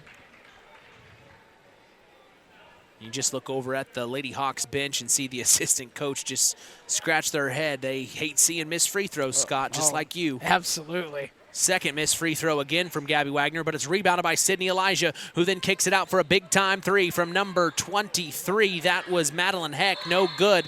Now Sydney Elijah's fighting for a rebound on the inside. We hear whistles. Yeah, they're going to say that it was a kick ball. Is that what I'm saying? I believe it is a kick ball. Yeah, so kick on South ball. Central. So on South Central, sees an out-of-bounds play underneath their own basket for the Lady Hawks. Kick it up to the top of the key. Lillian Tolman's going to steal it, though, and she's wide open for a layup all the way, and she gets it to go. Looked like she almost was about to trip, but she was able to save it as it's 35-15, the Satellites lead, and they are still with that full court press, Scott. Absolutely. They're going to keep running it until, well, I guess until the coach pulls it off. And it's working. It's working, causing Sydney Elijah to travel. The pressure is on by these Satellites as they are making a statement here in game one. Of course, we remind you, they lost to LaVille and North Judson-San Pierre, who are both in this sectional during the season. So this is definitely sending a message to the rest of the teams in this sectional 34 here in North Judson. As we see an inbounds or a down low pass into Lillian Tolman. She gets another 2 points to go. 4 quick ones from Tolman here to start the third quarter. 37-15. They push it forward to Gabby Wagner, and the Lady Hawks throw it away. Another turnover, Scott. Yeah, that pressure from South Central just is wreaking havoc with the Hawks. Kate Welsh to bring it across the timeline. The Lady Hawks, it looks like they're in a man-to-man defense here as Lillian Tolman has the ball now. She finds Olivia Marks, top of the key, inside to Sadie Marks. Now back out to Hope Welsh. Big-time three on the way from her. No good. Rebounded Lillian Tolman. Tolman back out to Olivia Marks. She's driving inside now. Almost lost it. Saved by her sister Sadie. She puts up a left-handed layup. No good. Rebounded Sydney Elijah, and here come the Lady Hawks. Elijah crosses the timeline, pushes it forward. This is Madeline Heck now with the ball. Back over to Elijah, who then finds Paige Rokas for three, in and out. Boy, that's unlucky. Gabby Wagner, though, with the rebound. The Lady Hawks keep it into Sydney Elijah, who then dumps it off to Jaden Byars, and she gets the 2-point layup to go. Yep, got the kiss off the glass for the bucket. 37-17, 5:55 to go in the third. Lily Tolman with the ball. Crossover, now she's driving inside. Kicks it out to Hope Welsh. Welsh now cross court to Kate. Kate with the ball, and a foul is called on Jaden Byars. Driving around her was Kate Welsh, and Byars got her on the body. So out of bounds play underneath their own basket for the Satellites as Hope Welsh will inbound pass to Sadie Marks, top of the key, who then finds Kate Welsh. Back to Hope Welsh in the far corner in front of their own bench. Back to the top of the key to Kate Welsh, who then finds Lillian Tolman. Tolman inside to Sadie Marks. Now back out to the corner. Olivia Marks for three. Ho, ho, ho. Olivia Marks, big time three. 40-17, the South Central Satellites in command. as this is Sydney Elijah trying to get it across the timeline. She kicks it back to Paige Rokas. It's going to be stolen by Lillian Tolman, and Tolman kicks it back to Sadie Marks for an easy left-hand layup. My goodness, Scott making easy work of it right now. Stolen again, Kate Welsh. The full court press is on. Kicks it forward to Hope Welsh. Now Hope back to Sadie Marks. Wide open for three. No good. Rebounded by Lillian Tolman. She's all over the place. Back out to Kate Welsh, who then finds Sadie Marks over to Hope Welsh for her three. No good. Rebounded Olivia Marks. That's 3 straight offensive rebounds, Mitch. Inside to Sadie Marks. Back out to Olivia Marks. Big time three from her. Ho ho. Wow, 45-17, the South Central Satellites putting on a show here as it's going to be stolen again. Lillian Tolman into Sadie Marks, and a foul this time by Paige Rokas. The Satellites are not allowing the Lady Hawks to get cross court, Scott. No, we thought it was really intense earlier, this press. It's super intense right now, causing turnover after turnover. Out of bounds play underneath their own basket for the Satellites. They kick it out to Lillian Tolman. Now to Kate Welsh driving inside, then finds a slashing Olivia Marks, who breaks it out to Sadie Marks and then back up to Lillian Tolman. 4:15 to go here in the third. 45-17, the South Central Satellites lead the Hebron Lady Hawks here in game 1 of sectional 34. Oh, nice entry pass from Sadie Marks to her sister Olivia, and Olivia gets another quick 2 as she has 8 points in the last minute and a half here. Oh man, her and Lillian Tolman have just caught fire as the Lady Hawks finally are able to get it across the timeline, as it looks like the Satellites have gotten back into a man-to-man defense here. Big three in the corner from Sydney Elijah. Missed, rebounded Sadie Marks, and here come the Satellites. Over to Hope Welsh, fake, driving inside, puts up a floater, no good, and she's going to be fouled by Gabby Wagner on the inside. Yeah, good thing that was Wagner on the foul, because I was just realizing that Baer's, that last foul on her was number 4.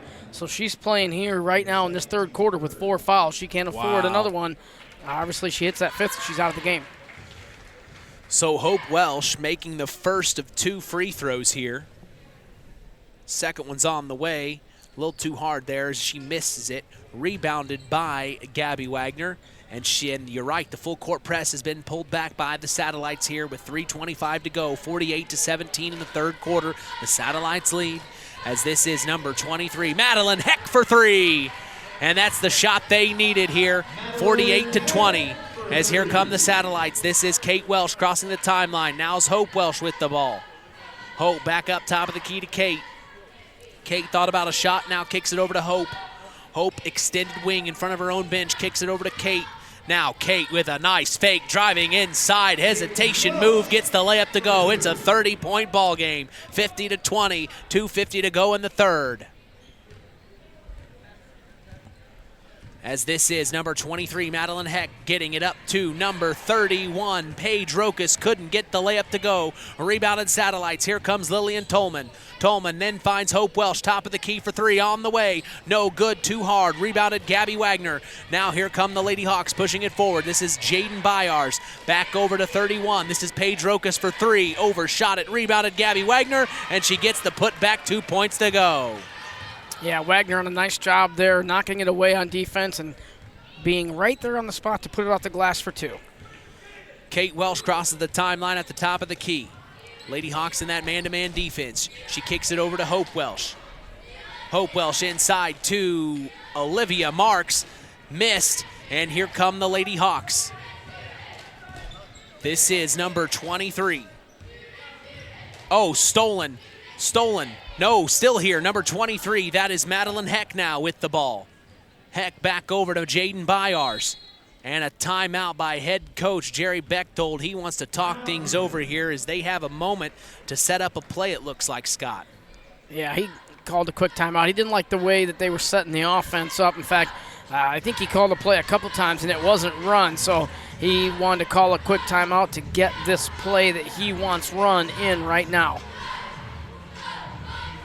Well, I'm looking up at the Jumbotron. This is interesting. In what year did Hebron's first girls basketball team play? Was it A, 1926-27, 1973-74, 1920-21, and what was the last one? 75-76. The answer was C, 1920-1921 season. Wow. That's 100 years. Yeah. That's 102 years, 101 years ago. Yes, sir. The Hebron Lady Hawks have been around for quite a while, as this is Indiana. In 49 other states, it's just basketball, but this is Indiana. As we are in the third quarter, the South Central Satellites lead 50-22 over the Hebron Lady Hawks. As at the top of the key is Jaden Byars kicking it over to Paige Rokas. Satellites back in that zone defense now. As top of the key is Madeline Heck kicking it over to Rokas. Rokas back over to Heck, who then finds Sydney Elijah. Back to Heck, who then gets it over to Rokas. Inside to number 24, Jaden Byars. Missed the shot, rebounded by Gabby Wagner. Put back missed by her. And now we've got a fight for a rebound. It's a jump ball. It's going to be South Central ball on the alternating possession arrow. So South Central inbounds here with 1 minute to go in the third quarter. Kate Welsh will bring it across the timeline here. Kicks it over to Hope Welsh. Looking inside to Olivia, nothing there. Hope back to Kate, almost lost it. Kate picks it up though. Dribbles back to the top of the key. Kate to the corner, Lillian Tolman for three, on the way, no good. Skip rebound, and Kate Welsh is gonna come up with it. The Hawks had a hand on it, but it dumps off to Kate Welsh, who then finds Sadie Marks back out to the corner for Olivia Marks for three, no good. Rebounded Hope Welsh, back to Kate Welsh, Olivia Marks inside to Lillian Tolman with the layup. Wow, they just know where everyone is at all times, Scott. Well, she had great positioning down low, Mitch. She had two defenders on her, but they were on her backside. She was able to take that ball, nice pivot move, and an easy two. On the other end of the floor, it's Madeline Heck, who then finds Paige Rokas. 2-3 zone from the Satellites as Lillian Tolman's all up in her face. And she puts up a shot, no good. Last touch by Gabby Wagner on the inside. It goes out of bounds. It'll be Satellite ball. 30-point ball game, 7.7 seconds to go in the third, as this will be the last shot. They throw it cross court up to Hope Welsh, back to Kate Welsh, and she threw it back to Kate as Kate was crossing the half-court line. It's over and back. Yeah, Kate was not expecting that ball to come her she way. wasn't. She wasn't. She just couldn't get across that line quick enough.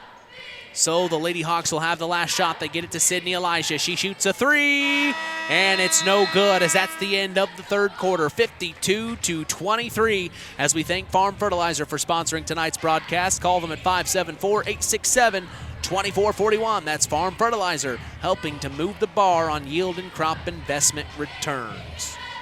30-point ball game, Scott. Hate to say it, but it's going to take a miracle to come back in this game. Yeah, and South Central has since pulled off that stifling man-to-man press that they've been running full court, but they are now running that 2-3 zone defense on defense, and they're going to keep running that, and so we'll see with one more quarter to play. Like you said, I can't see it going any other way, but we got to play 8 minutes. Well, the end of the first quarter was the closest that the Lady Hawks were. Of course, they were down by 9 to start the first quarter. They were able to whittle that lead down to 3. It was 11-8 at one point. That has been the closest the Lady Hawks have been since quarter one.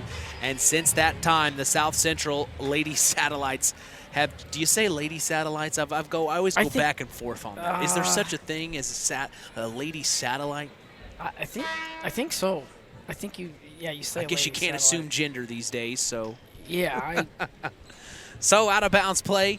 It'll be a inbounds pass for the Lady Hawks off the sideline as they get it in to Madeline Heck. Kicking it over to Sydney Elijah, who then finds Paige Rokas. Satellite still in that zone defense here to start the fourth quarter. Get a 5-second call, Rich. And they do get it, Scott. Great job by Lillian Tolman. She's had a heck of a game, man. Yeah, she was up in the grill of the Hawk player that had the ball, and she was all over it. And I said I could see it coming, and they definitely called it. Well, and Olivia Marks has had a great game, but her sister Sadie has had a fantastic game, and Lillian, I mean, those three have really chipped in, and of course the Welsh sisters, as there's Kate kicking it over to Olivia Marks. Kate at the top of the key kicks it over to number 30. This is Sadie Marks. Sadie then finds Olivia Marks driving inside, took on 4 Lady Hawks. Couldn't get the layup to go. It's blocked and goes out of bounds, but she touched it last, they say. So it's Lady Hawk ball here. She was looking for some contact. Did not get that contact. The ball went out of bounds. Therefore, it's Lady Hawks basketball. Paige Rokas finds it in the corner to number 24, Jaden Byars, and she tried to get it cross court, but it was almost stolen. She touched it, and then it went out of bounds. So another turnover for the Lady Hawks sees the Satellites take over. Man, 7 minutes to go, 52-22. The Hebron Lady Hawks have just not had the night they wanted to here, as we are in the fourth quarter. Cross-court pass to number 20, Addison Bruce. Top of the key now to Lillian Tolman. Tolman, the senior, finds Kate Welsh, top of the key. Then over to Sadie Marks. Marks looking inside, nothing there. Cross-court pass to Olivia Marks. Here comes Lillian Tolman, top of the key. Thought about a three. No. She keeps it. Now she's driving around. Nice, wide open layup for her. She couldn't get the layup to go. Rebounded by Jaden Byars, and here come the Lady Hawks. 6:25 to go here in the fourth quarter. It's a 30-point ball game as Sydney Elijah has it on the other end of the floor. Gets it into Gabby Wagner. No good, but she's fouled and will go to the line. Nice dump down pass to Wagner. She took it up strong. Was not able to convert the basket, but did get the foul. So she'll shoot 2 here for the Lady Hawks. First free throw from Wagner's up, away, and good as she makes that one count. And we will see Paige Rokas checking out for the Lady Hawks. Second free throw from Wagner, up, away, and good. And checking in for Rokas is number 10, Kylie Cole. So, Kate Welsh, top of the key, kicks it over to Sadie Marks. Sadie inside, and she overthrew it to Olivia. Yeah, a little too much mustard on that pass that time, Mitch. As it went out of bounds, and that'll be a turnover, a rare turnover for South Central tonight. Very rare. As it is 52-24 with 6 minutes even to go here in the ball game. Game 1 of Sectional 34 here in North Judson, as this is a corner shot from Gabby Wagner, missed, rebounded by Jaden Byars, put back no good, and rebounded Olivia Marks. The Satellites have had their way on the inside as Olivia pushes it forward to Lillian Tolman. Tolman back to Sadie Marks, cross court to Kate Welsh, inside to Addison Bruce, back out top to Kate. Kate, cross court corner, Olivia Marks, 3 on the way, no good, rebounded by the Lady Hawks. It's number 24, Jaden Byars. Byars up to Kylie Cole. Cole coming across the timeline. She kicks it over to Sydney Elijah. Sydney, who then finds Madeline Heck, top of the key. Madeline driving inside, puts up a layup, couldn't get it to go, and it's last touched by a Satellite as it goes out of bounds. Nice aggressive drive by Heck that time with the right hand. Didn't get the layup to go, but ball out of bounds, and it'll still be Lady Hawk ball. Inbounds pass to Sydney Elijah, corner 3 on the way. It's tipped, almost, it was blocked, and Olivia Marks and a Lady Hawk fight for the rebound. That's number 23, Madeline Heck, sees a jump ball, and the possession arrow is pointing in the Satellites' direction, so they will take over here. 5 minutes to go, 52-24. Kate Welsh up to Olivia Marks. Back to Sadie. Sadie with the ball, top of the key, finds it over to Lillian Tolman. Tolman now spins around, picks up her dribble, finds Kate Welsh inside to Addison Bruce. A nice play, wide open Addison Bruce, the freshman, for a quick 2 points. 54-24, back to a 30-point ball game. As this is Madeline Heck kicking it over to Sydney Elijah. Elijah, who then finds Kylie Cole, top of the key. Cole over to Elijah, stolen by Lily Tolman, but they call a foul. I wonder on who. We're going to find out here in just a second. That's Olivia Marks. That's her third. No. Scoreboard says 4. 4, yeah. Interesting. So out of bounds play underneath their own basket. Sees it into Gabby Wagner. Puts up the 2. No good. Rebounded Kate Welsh. Here come the Satellites. Pushing it forward. Welsh crosses the timeline. She has Kylie Cole on her. Dumps it off to, tried to get it to Olivia Marks, but it was last touched by a Lady Hawk and goes out of bounds. Out of bounds play underneath her own baskets. Kate Welsh. Welsh out to Sadie Marks, who then finds Lillian Tolman. Inside to Olivia Marks. Turnaround shot from her, no good. Rebounded Gabby Wagner. We're coming up on 4 minutes to go in the ball game.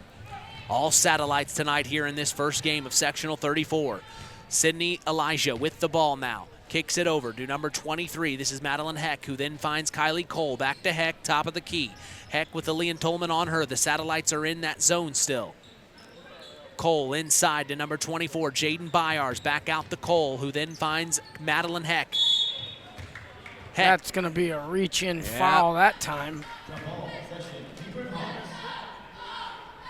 She didn't even grab the ball. She grabbed her arm.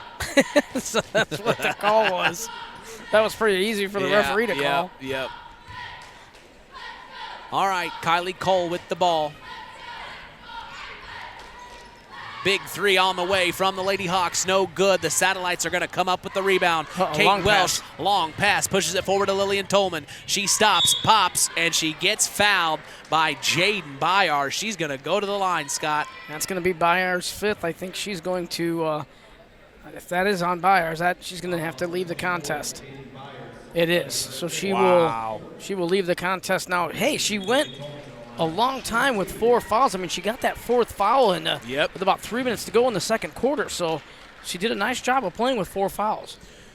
Well, Jaden Byars, the junior, she'll still have 1 year to go, as her senior year is next year. There are 3 seniors on this Lady Hawk team: Kylie Cole, Sydney Elijah, and Gabby Wagner.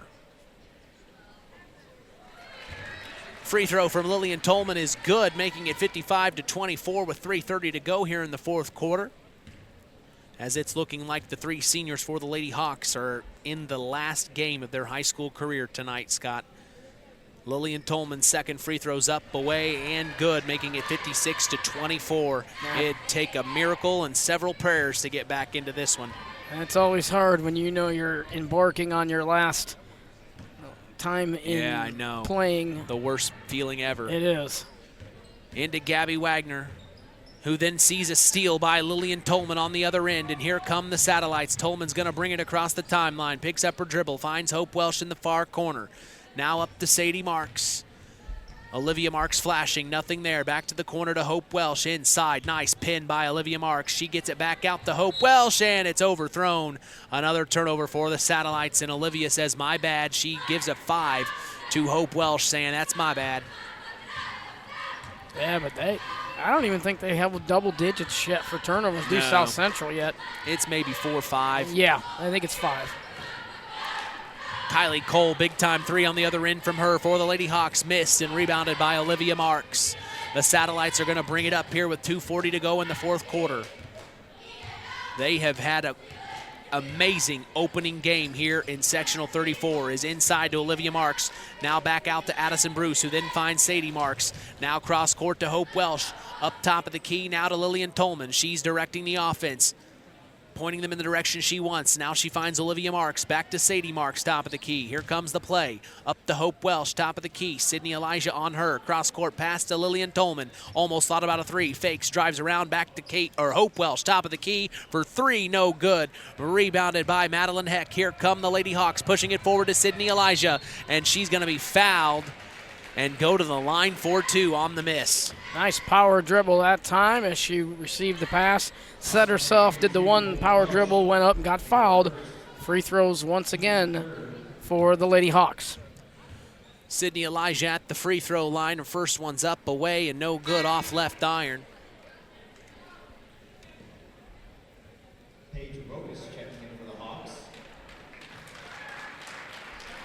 She will get ready for her second free throw attempt, and that is up, and it's good. And we're going to have a couple substitutions here, so they're going to take the ball out of bounds here in just a second.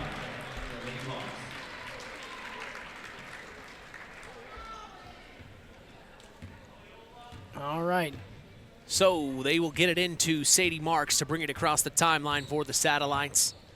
As the Lady Hawks are in a man-to-man defense.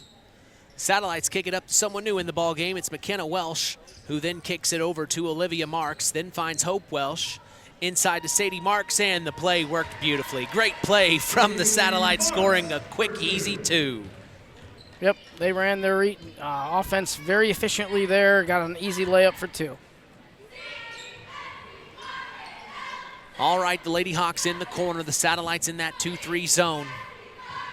This is Kylie Cole getting it into Paige Rokas, and she lost it.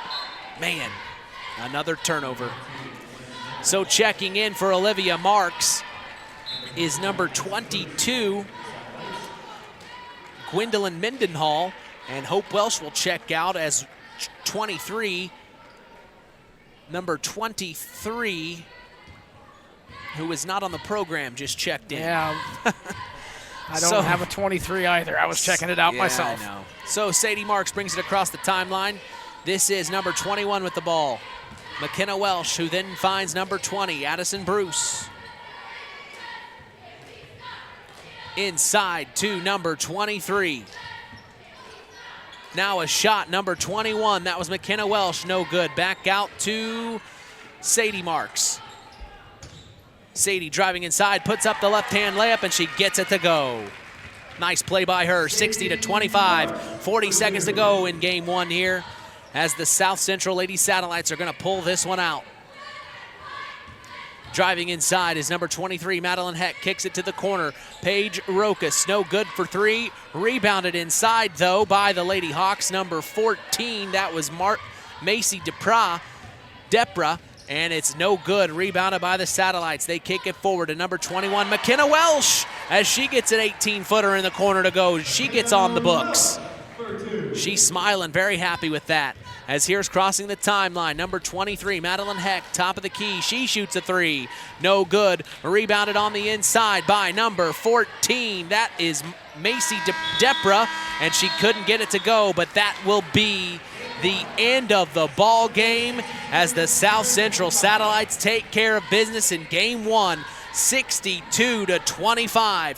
We are going to step away and get us ready for game 2 of this doubleheader, as this is the IHSAA Sectional 34 from North Judson-San Pierre. Game 1 ends South Central 62, Hebron 25. You're listening to Kankakee Valley Broadcasting's WKVI.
Rick Rabb, 5-star, and the Knox Mall. It's another oh wow week. Surprise, surprise. Back in the deli, Kretschmar, Virginia ham. No better name in the deli than Kretschmar. $5.99, yes, Tony, for a full pound. Open pit barbecue sauce, our family tomato ketchup. Ketchup's 24 ounce, barbecue sauce is 18 ounce, 99 cents a piece. Prairie Farms 1%, 2% are skim milk, gallon jug. You know the number by now. It's $3.99. 5-star. In the Knox Mall.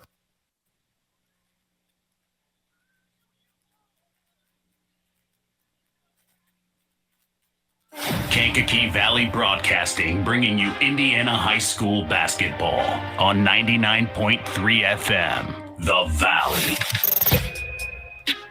Back for more as Game 2 of this sectional doubleheader tonight is just around the corner. We are preparing to see the North Judson-San Pierre Lady Blue Jays take on the LaVille Lady Lancers.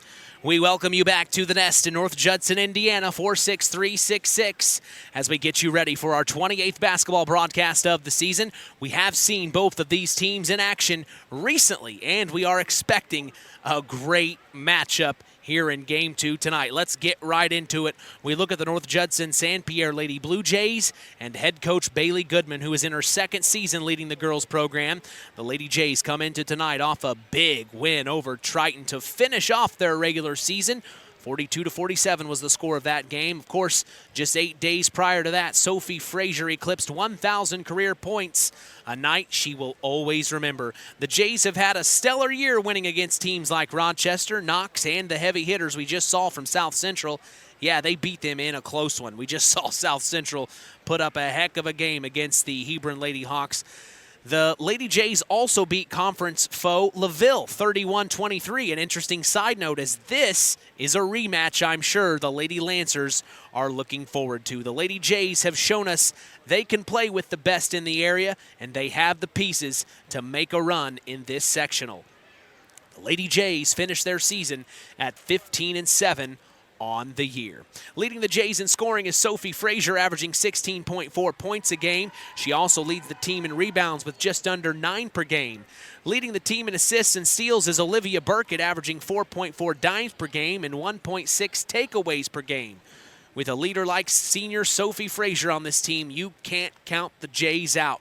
The newest member of the 1,000th Point Club here at North Judson-San Pierre will be ready to battle. Scott, your opinion on the 2022-2023 season for the Lady Jays as they come into tonight's first sectional game against LaVille? Yeah, they've had a really nice year, like you said, a 15-7 year. They've beaten some really good competition. So playing LaVille, the Lady Lancers tonight, they come in with a record of 17-6. So they're done a nice job under Coach Nicholas Amor. So this is going to be a really good basketball game, Mitch. Yeah, I'm very excited. We were able to see the LaVille Lady Lancers just a short couple of weeks ago. Of course, they won the TCU Bi-County basketball tournament. And then to hear the North Judson-San Pierre Lady Blue Jays were able to come away with that win earlier on in the year, I mean, this is brewing to be a very, very good game. We turn and look at the LaVille Lady Lancers.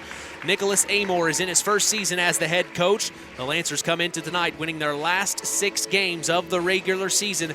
Of course, we just mentioned one of their losses came from these Lady Jays they are facing tonight. That was back on January 10th. The final was 31-23. That was their last loss of the year as the Lady Lancers went on to win the 58th annual TCU Bi-County basketball tournament. As we let you know, leading the way for the Lady Lancers in the scoring department is Lucy Shirk, averaging 12 points per game, shooting 56% on the year. She also leads the team in rebounds, averaging 7.7 per game. Halen Kwiatkowski is the team's assist leader, averaging 2 dimes per game. She also leads the team in steals, averaging 2.5 per game. Scott, we were able to broadcast at LaVille, like I said, a couple of weeks ago. What is your opinion on this Lady Lancer team? Well, Lady Lancers have played very well. They've gotten better as the season has went on. As you said, they were able to win that Bi-County tournament, and they just do a nice job of sharing the basketball, and they play pretty solid defense, too. That's one thing you're going to get from the Lancers is some pretty solid team defense. Well, we appreciate you joining us on the Coca-Cola pregame show, refreshing the world, making a difference. We'll be back after a word from our sponsors as the Pulaski Memorial Hospital Injury Report is next. You are listening to Kankakee Valley Broadcasting's WKVI. Real magic is everywhere. It's in your mom's cooking, in 4-hour dinners with friends, in that first bite of something new, and in the fizz of a Coca-Cola. Now with so many options for less than $5, the Coca-Cola Value Collection will help you make the most out of every magic moment for so much less. Taste the magic for less with Coca-Cola. BP gasoline with Invigorate helps clean your engine and can give you more miles per tank. Continuous use may result in the following pleasant side effects: excessive smiling, feeling more relaxed, taking more drives just because, volunteering for carpool twice in a row, and bragging to your friends about how you use our best fuel ever. To find out if BP gasoline with Invigorate is right for you, stop by your local station to discover our best fuel ever. Versus minimum detergent gas. Average restored 3 to 5 miles per tank, based on fleet testing and based on what you drive and how you drive. High school sports brought to you by Zingo Express. Who's in? Who's out? It's the Pulaski Memorial Hospital Injury Report with Mitch Columbi. Mitch? Thank you, John Thompson. The Pulaski Memorial Hospital has been serving lives of the residents of Pulaski County and the surrounding area since 1963. Hey, we appreciate them supporting local high school sports, as we are lucky to say no injuries to report tonight, as that is your Pulaski Memorial Hospital Injury Report. Stay tuned as the Marian University's Ancilla College Coaches Corner is next. You are listening to Kankakee Valley Broadcasting's WKVI. This presentation of our area's local high school sports is sponsored by Pulaski Memorial Hospital in Winamac. Pulaski Memorial Hospital is dedicated to providing excellent health care to improve the health and quality of life for the people and the community they serve. They will meet the community's needs and exceed their expectations by creating the best possible health care experience. For more information of the services they provide, call 946-2100. The Stark County Co-op has been a member-owned farm services co-op in Stark County since 1928. That's over 90 years, and they're still providing the same quality agronomy services to the farming community of Stark and surrounding counties. The Stark County Co-op is an LP and fuel provider. The Stark County Co-op purchases grain at both locations, Hamlet and Browns. You can reach them by phone at 1-800-782-3392, the Stark County Co-op. Let's talk with the coaches on the Ancilla College Coaches Corner with Mitch Columbi. I'm here with head coach of the North Judson-San Pierre Lady Blue Jays, Bailey Goodman here. Coach, coming into the first game of sectionals tonight, what do you know about the LaVille Lady Lancers? They're a good team. They got a really good coach. He's a first-year head coach, but he's came in and done some really good things with those girls. It was a competitive game last time. They were up going into the third quarter, or going into the fourth quarter. It was a 1-point game with a minute left. We ended up beating them by 9. So I think our girls are ready for them, and I know LaVille's probably going to come out ready to go too. What's the first thing you're hoping to see from your girls out on the floor tonight accomplish? Just energy right off the bat. Sometimes we can come out slow, get a slow start, especially with nerves in such a big game like this. So just energy right off the start, not playing hesitant, not playing scared, but playing like they know how to play. Message to Blue Jay Nation this evening. Be loud and be proud. Coach, appreciate you. Thank you. Welcome to Marian University's newest location, Ancilla College of Marian University. Marian's newest campus location in Plymouth is your home for an on-campus college experience. From living in the dorms to being a collegiate student-athlete, Marian University is ranked 3rd most innovative Midwest university by U.S. News and World Report. For more information about our 2- or 4-year degrees, go to www.marian.edu/Ancilla. That's www.marian.edu/Ancilla. Culver's Portside Marina handles all water recreational needs. When it comes to pontoons, Godfrey leads the industry in performance and quality, and Portside Marina has it in stock. From sampan, aqua patio, and sweetwater pontoons, if you're looking for a family boat, Culver Portside Marina can help. Located at 514 West Mill Street in Culver. Stop in or call them at 842-5000. Culver Portside Marina. Now it's time for the Keys to the Game, sponsored by the Auto Park with locations in LaPorte, Plymouth, and Bremen. All right, as we get set for Indiana High School basketball action, what are your keys to the game as a LaVille Lady Lancer tonight, Scott? Well, for LaVille, you're going to want to run your offense. They've done that a good job pretty much all year long, and they've been getting good quality shots. They're not wasting any opportunities that they get down low, and they need to keep doing that tonight. That's one key to the game for LaVille. All right, flip sides. What are your Auto Park keys to the game for the North Judson-San Pierre Lady Blue Jays? I'll cherry pick from the coach. Let's get a good start. Yeah. Let's get a good start right off the bat. Let's not start slow, because sometimes in these games, in these sectional games, get a little bit of nervy. So you want to make sure you get a good start right off the bat and get yourself some buckets early. All right, that's your keys to the game, sponsored by the Auto Park with locations in LaPorte, Plymouth, and Bremen. Today's broadcast is also brought to you in part by Marian University's Ancilla College. If you are looking for a place to continue your education, visit marian.edu/Ancilla. Time to take a break as Game 2 of the Sectional 34 quarterfinals from North Judson, Indiana is coming your way. Blue Jays, Lancers, starting lineups next. You're listening to Kankakee Valley Broadcasting's WKVI. Have you ever wondered how much I could sell my vehicle for? Well, Auto Park Chevrolet GMC can help with that. We're looking to buy your vehicle. It is a quick, simple process that puts money in your pocket. Stop by the Auto Park on Oak Road for one of our sales professionals to assess your vehicle and have a cash price for you in moments. If you're looking to trade, we have stacks of inventory for you to choose from, or you can walk away with a check in hand. Don't hassle with listing on Marketplace or waiting forever to sell it privately. Let us make you an offer today. Auto Park Chevrolet GMC. Check us out at www.autoparkchevroletbuickgmc.com or call 574-936-5590 or come to see us next to Walmart in Plymouth.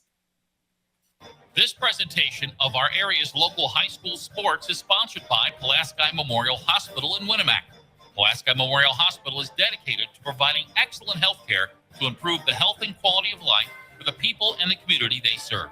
They will meet the community's needs and exceed their expectations by creating the best possible health care experience. For more information of the services they provide, call 946-2100. Now it's time for the starting lineups. For the Lady Lancers of LaVille, starting at point guard is Michaela Kuski. At the 2 guard is Lily Smith. Starting at small forward is Lauren Edison. At the 4 is Halen Kwiatkowski. And at the 5 is Lucy Shirk. For the Lady Blue Jays of North Judson-San Pierre, at point guard is Olivia Burkett. At the 2 is Kylie Lehigh. Starting at small forward is Reagan Hensley. At the 4 is Sophie Frazier, and at the 5 is Morgan Hensley. That is your starting lineup for Game 2 as we will be back to get set for tip-off. You are listening to Kankakee Valley Broadcasting's WKVI. In 49 other states, it's just basketball. But this is Indiana.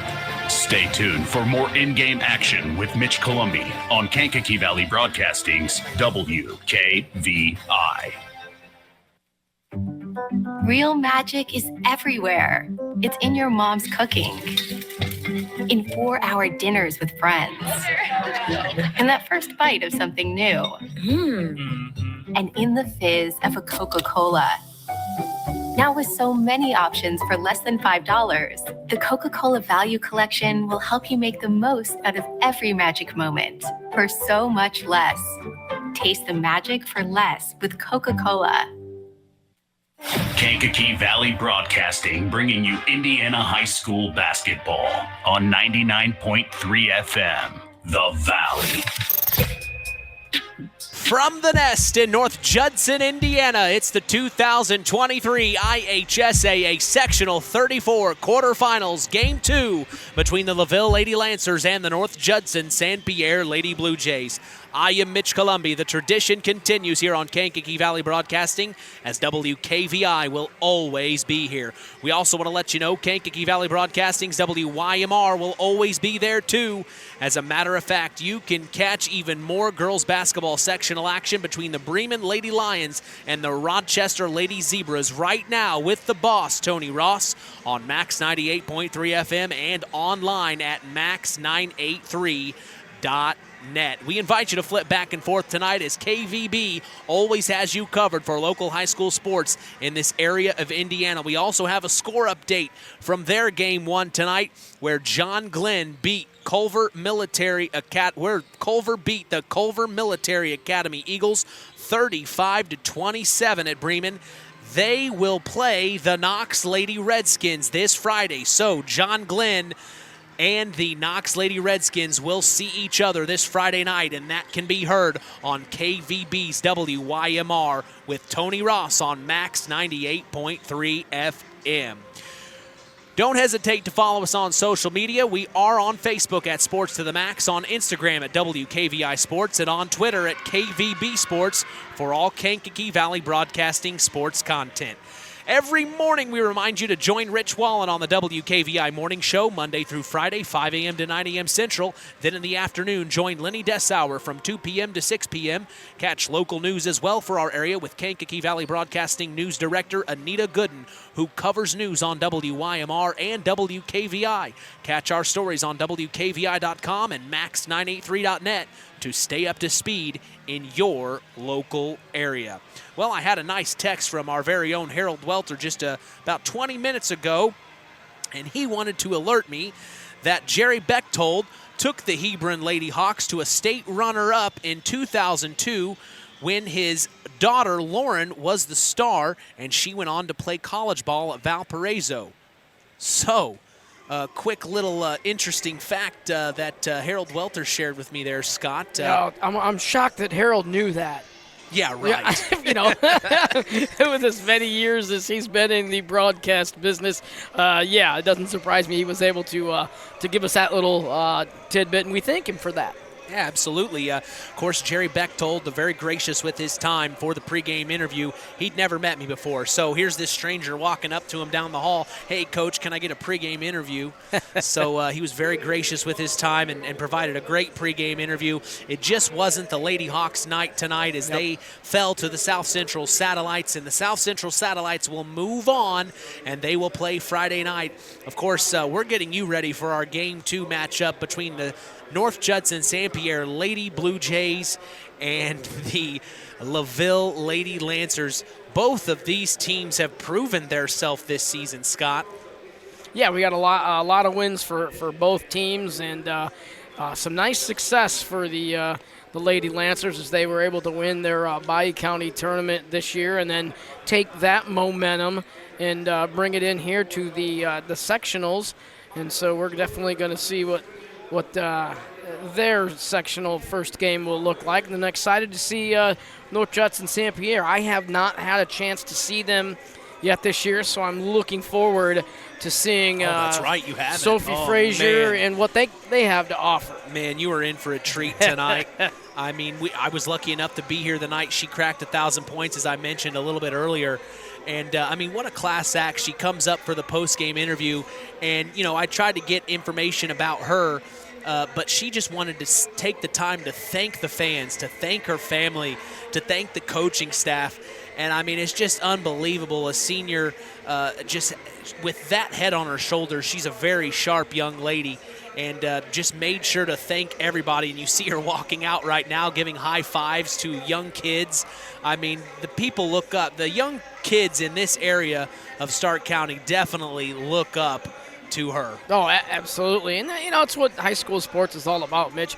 You go out and you perform for your school, but you also you want to be a role model for the young people in the stands, and maybe you slapping a young fan 5 makes them turn into a wannabe basketball player. That's a cool situation. Absolutely. And, we look at the sectional 34 bracket right now. Since South Central beat Hebron 62-25 tonight, they are going to be playing South Bend Career this Friday in Game 1 of that doubleheader.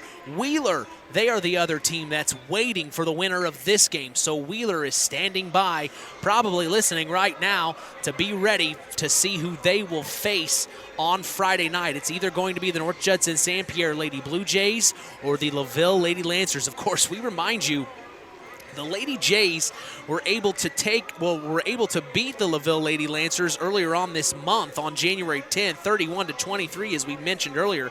That was at LaVille in Dale E. Cox Gymnasium, Scott. That's a big pickup win for the Lady Jays. That's a nice win. On the road. That's a nice win on the road, Mitch. And anytime you can get a win on the road it's a great accomplishment, especially in Dale E. Cox Gymnasium, as that's a gymnasium that LaVille, they play well in that gym, and it's obviously their home gym, but they play very well there. So picking up a nice win for North Judson San Pierre. That's a good one. That's a star on a win for them.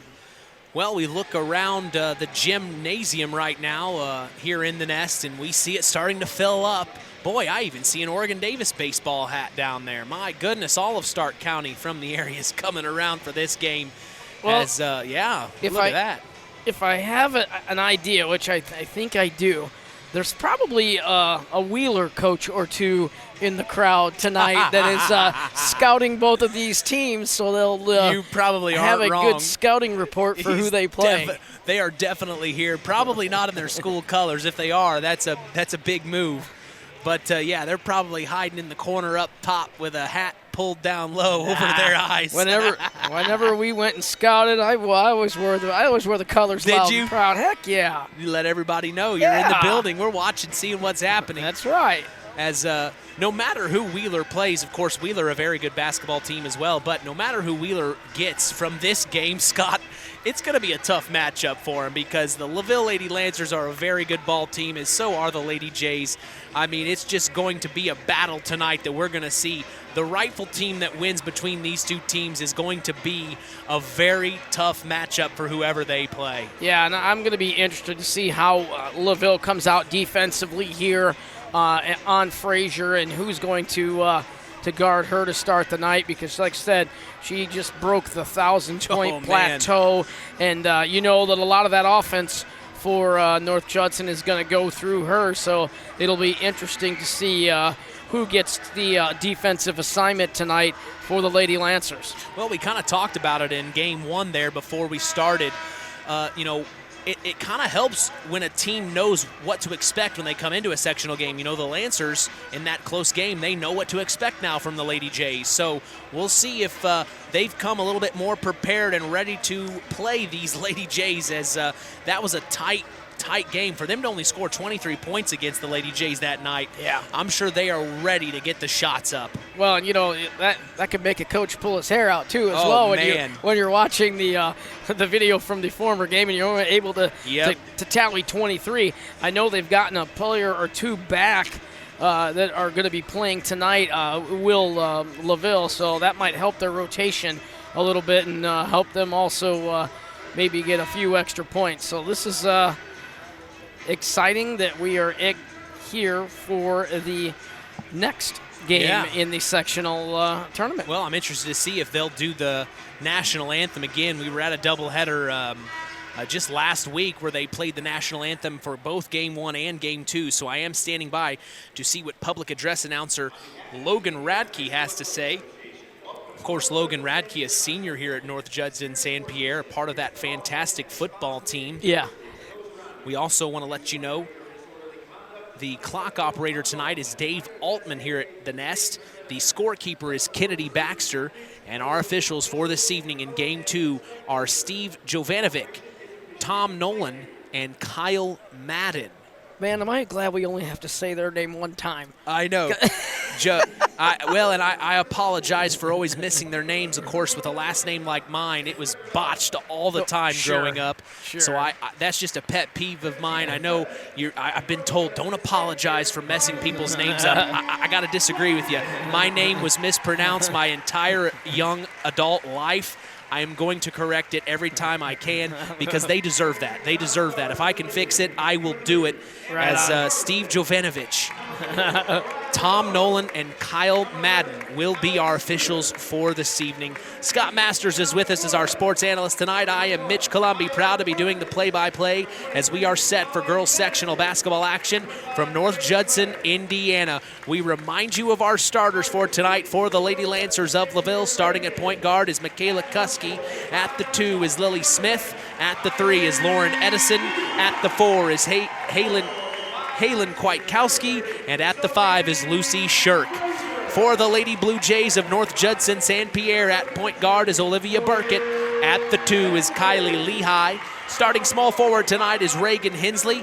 At the 4 is Sophie Frazier. You're going to have to keep an eye on her if you are the LaVille Lady Lancers. And at the 5 is Morgan Hensley. That is our starting lineup for Game 2 as we are set for tip-off. Tonight's tip-off is brought to you by Web Printing and JT Shirt Shack in Winamac. We also appreciate them being our sponsor for the Tyler Roth WKVI Athlete of the Week Award given out each week on the Saturday Sports Line, the longest-running high school sports show in Indiana, thanks to our very own Harold Welter. Well, they kept the lights dimmed for both teams here. It's very interesting. You know, we're in the Nest.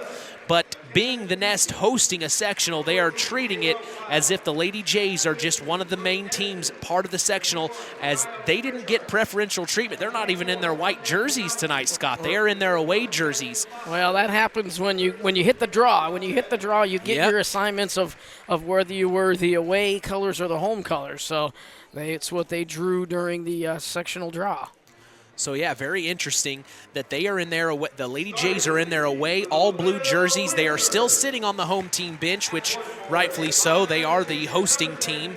But on the away team's bench is the LaVille Lady Lancers, and they are in their home jerseys of all white with blue trim. And, the blue is almost the same color blue, wouldn't you say? Yeah, it's a lot of white and a lot of blue in here for this second game here, Mitch. Thankfully, one of them has a white jersey and one of them has a blue, or we'd really be in trouble. Trying to figure out which ball was going which way. Well, and then a couple weeks ago when Sophie Frazier hit the 1,000th point, that was the night the Lady Jays were acknowledging breast cancer awareness, and those pink jerseys were just a nightmare to read. Yeah. My goodness.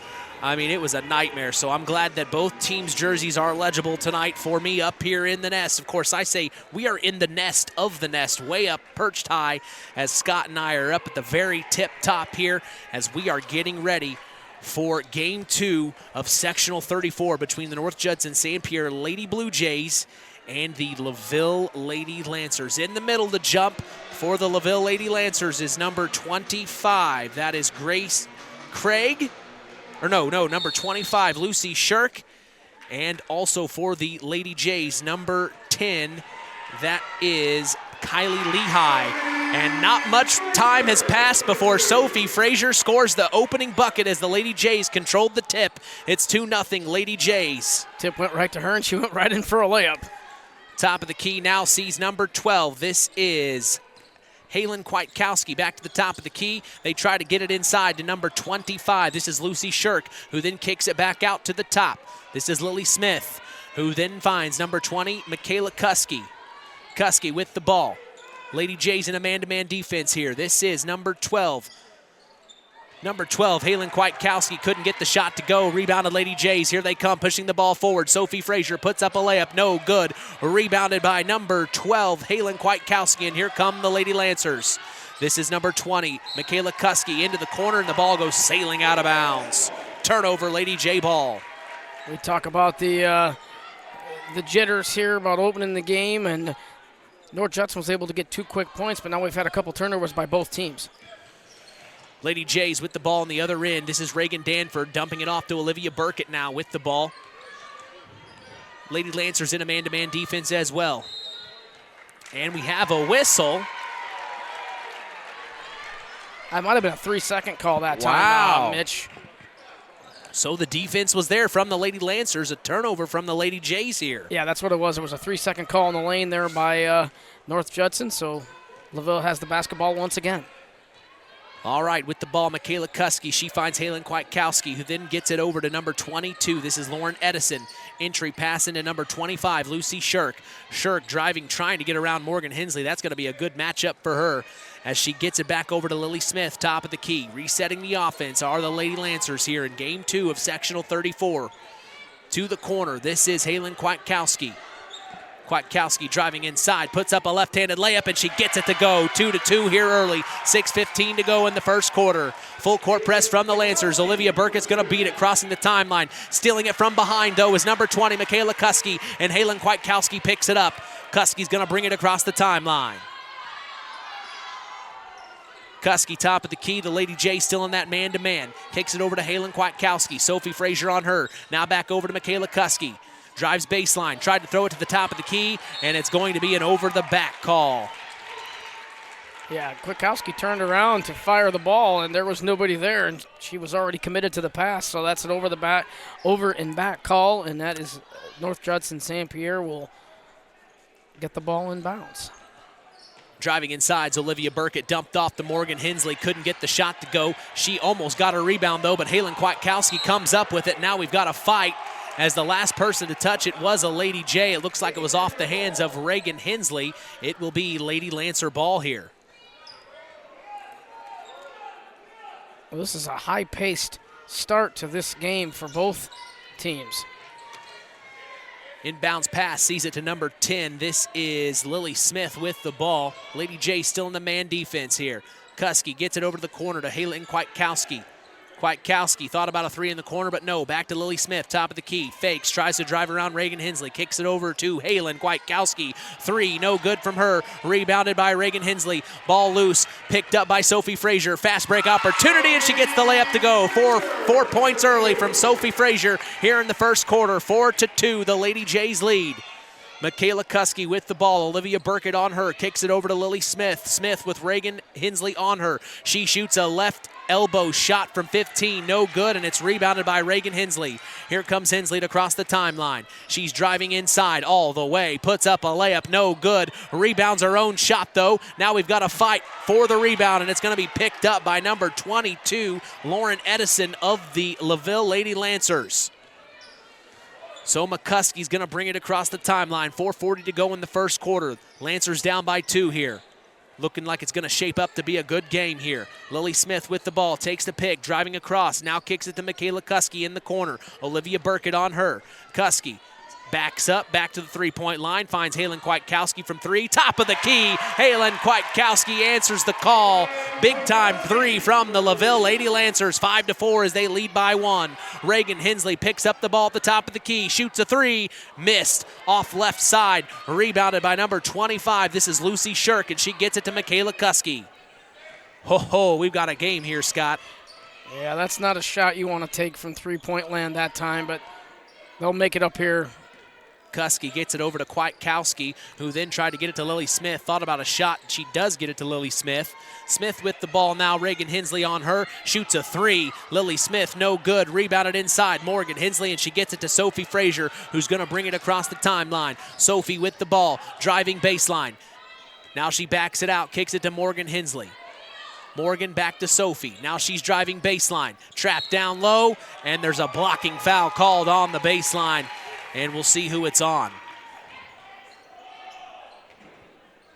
It appears it's going to be on Lucy Shirk, I think. Yeah, it's going to be Lucy Shirk. It's going to be her first foul.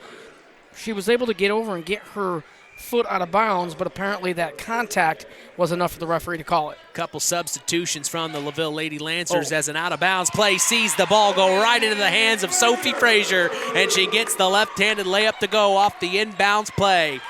6-5, the Lady Jays back in the lead with 3:15 to go here in the first quarter. Michaela Kuski kicks it over. This is number 15, Brooke Edison, driving inside, but no shot. Foul called on the floor.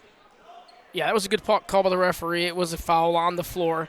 If there was continuation here in girls basketball in high school, we would have had that one there, but not so much. Out of bounds play underneath their own basket for the Lancers. They get it in. This is number 25, Lucy Shirk, putting it up. No good. Rebounded Olivia Burkett, and the Lady Jays have it. 3 minutes to go here in the first. Burkett brings it across the timeline. Big-time pick from Morgan Hensley, and they call it for a foul. Looked like her feet were set to me, Scott. Boy, yeah, that's a hard call, Mitch. I thought her feet were set as well, and she didn't move. That was the thing. There was no movement afterwards, which sometimes they're going to call that when there's a little bit of movement afterwards, but not necessarily that time. I'm not sure about that one. That might have been the call to wake up the Blue Jay faithful, as you can hear them roaring, not happy with that call at all, and it's going to be stolen right back by the Lady Jays. Driving it down all the way was number 10, Kylie Lehigh. It was almost stolen right around from behind her. It goes out of bounds. Another out of bounds play. Yeah, Michaela Kuski hustling back to get that ball knocked out of bounds. Great job for her to hustle. Here comes the play. They get it into Sophie Frazier. Turnaround shot in the post from her, and she gets it to go. She's got all 8 points here. It's 8 points for Frazier and 5 for the Lancers. Welcome to the Sophie Frazier show, Scott. Yeah. 8-5, the Lady Jays lead. Lily Smith with the ball for the Lancers. Kicks it over. This is number 15. Number 15 with the ball. Brooke Edison driving inside. Couldn't get the shot to go, and it goes out of bounds. Last touch by a Lady Lancer. I like that good aggressive move by Edison there. She did a little bit of a not necessarily a pump fake, but a fake with her shoulder and was able to get past that defender. Just couldn't get the shot to go. Halen Kwiatkowski checks back in for the Lady Lancers, and then a foul is called on number 24. This is London Kwiatkowski. almost can bet they're definitely related, Halen and London. As Halen is the senior, London is the junior on this Lady Lancer team. And they get it into Olivia Burkett. Back to Sophia Frazier. Top of the keys, Reagan Hensley. Hand off to Olivia Burkett. Driving inside, puts up the layup. No good, and a foul's called on the inside. Lucy Shirk was there.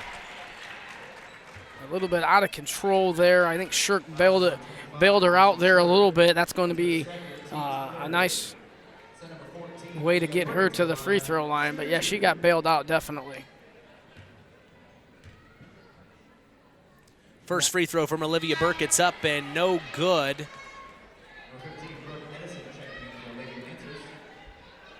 We talked about free throws in the first game. We'll talk about it this game, how very important they are, and she gets the second one to go.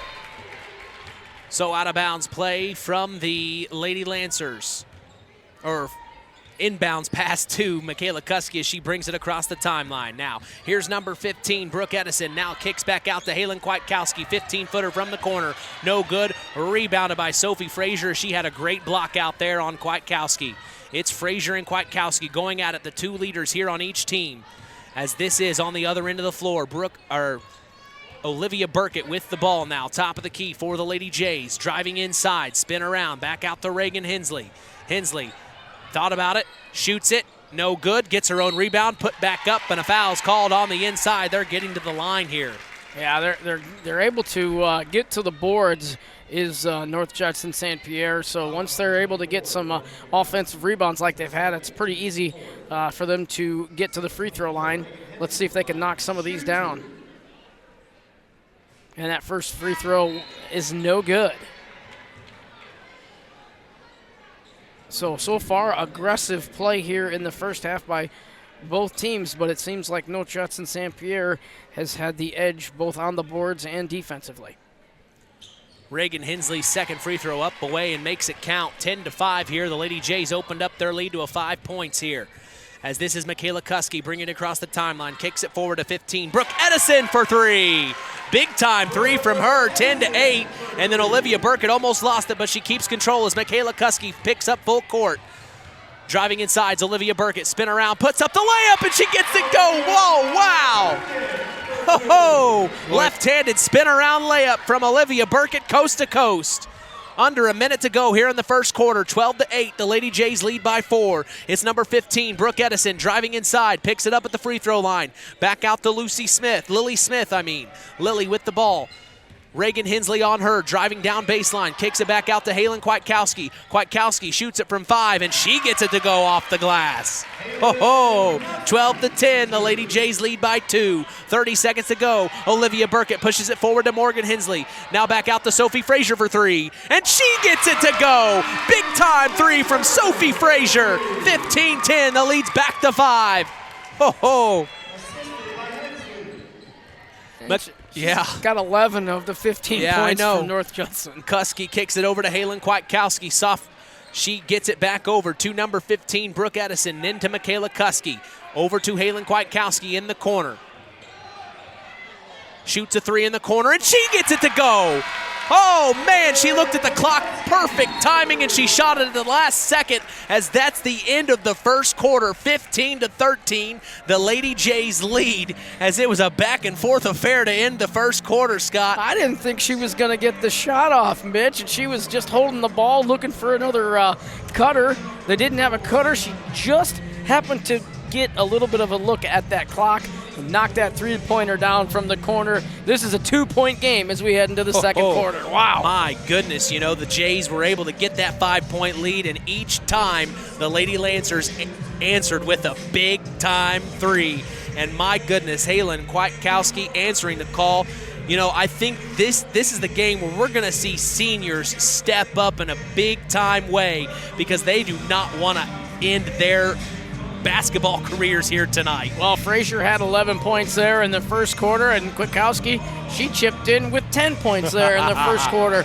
One for LaVille, one for the North Judson-San Pierre, and so we are going to have a heck of a ball game here if this is any indication of what we're seeing. Mark's Body Shop in Knox is proud to be part of the broadcast this evening. If you ever need collision repair, contact Mark at 574-772-7003. So to start the second quarter with the ball are the Lady Lancers, as this is Michaela Kuski with the ball here. Kuski kicks it over to Lily Smith. Extended wing, now back up top to number 15. This is Brooke Edison, who then gets it to Kuski. Cross-court pass to Smith, back up top to Edison. Edison drives in side, shoots a 14-foot floater, no good. She's gonna come up with a steal, though, on Reagan Hensley, and the Lady Lancers get another opportunity. Michaela Kuski driving in, kicks it over to number 15. This is Brooke Edison, back to Kuski, who then finds Lily Smith wide open for three! Cashing in, the Lady Lancers take back the lead, 15-16. Little man pressure now put on by the LaVille Lady Lancers. Oh, man. Here comes Olivia Burkett driving inside, puts up the layup, no good. Rebounded Lily Smith. Here come the Lancers. Gets it to Michaela Kuski to bring it across the timeline. Kuski looking at the Lady Jays in a zone defense now. Back over to Edison, who then gets it back to Kuski. Now over to Smith. Smith back to Kuski, top of the key. Back over to Lily Smith. Smith driving inside, back to Michaela Kuski, who then finds Brooke Edison for three! Oh my goodness, the lid is completely off for the LaVille Lady Lancers right now. They lead by 4, 15-19, 6:45 to go in the first half. Well, that's a good thing. The Lady Lancers are not afraid to pull an open shot, that's for sure. Burkett trying to work it inside as the Lancers are still in a man-to-man. Sophie Frazier now in the corners trapped. The Lancers are in a zone, Now back up to Olivia Burkett for three. No good. Rebounded Halen Kwiatkowski. Here come the Lancers. Michaela Kuski to cross the timeline here. Kicks it over. This is number 15, Brooke Edison. Edison driving inside, shoots it from 14. No good. Rebounded by number 10, Kylie Lehigh. And a foul's called on the rebound. It looks like it's on a Lady Lancer. Yeah, that was a good rebound that time, and a lot of contact on that rebound attempt. And she got knocked to the floor. The Lady Lancers, Halen Kwiatkowski was pleading her case, but no, that was definitely a foul, and we're going to go back the Judson-San Pierre way. Burkett gets it inside to Morgan Hensley, and she gets the turnaround shot to go. That's what you want. 17-19, the Lady Jays down by 2. This is Brooke Edison now she moves it over to the left side, driving inside, kicks it out to Lily Smith. Smith takes the pick from Halen Kwiatkowski, driving inside, back to the corner to Michaela Kuski, who's driving baseline. She backs it out now. The D's there from Olivia Burkett, but they call her for a foul. So Burkett getting a little too aggressive down there for the officials, as they can't handle it. Foul called. Out of bounds play for the Lady Lancers underneath their own basket, as we see Lily Smith check out for the Lady Lancers. They throw it up top. This is Brooke Edison driving inside, puts up the layup, no good. Rebounded Halen Kwiatkowski. She came flying in, no good on the putback, but she's fouled. She's gonna go to the line for 2. Looks like the foul was on Kylie Lehigh.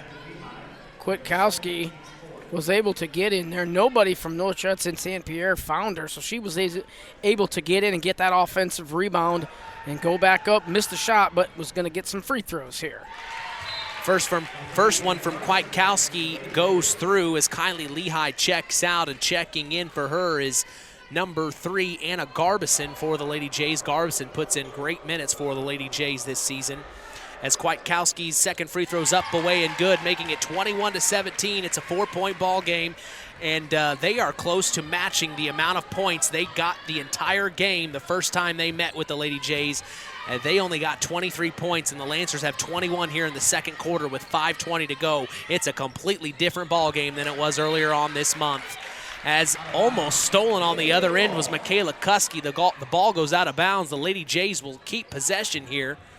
And just like Scott and I were talking in the Coca-Cola pregame show, when the Lady Lancers won the TCU Bi-County basketball tournament, that just may have gotten them a little bit more confident in this one, as down low is Olivia Burkett putting in a nice layup, getting it 19-21 with 5 minutes to go.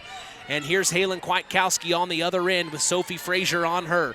Driving baseline, back out to number 22. This is Lauren Edison, who then finds Brooke Edison over to Michaela Kuski. Oh, man, big-time three from Michaela Kuski. They came to play. The shots are falling for the Lady Lancers here in this one. They're up by 5 now. It's Olivia Burkett on the other end of the floor. It's stolen. Halen Kwiatkowski picks it up. Now gets it to Michaela Kuski to slow it up and bring it across the timeline. Lancers answering the call here in the second quarter. This is Brooke Edison driving around her defender, kicks it over to Halen Kwiatkowski, fakes a three. Now she's driving inside, puts up a floater, couldn't get it to go. Rebounded by Morgan Hensley, but a foul's called on the rebound on the Lady Lancers.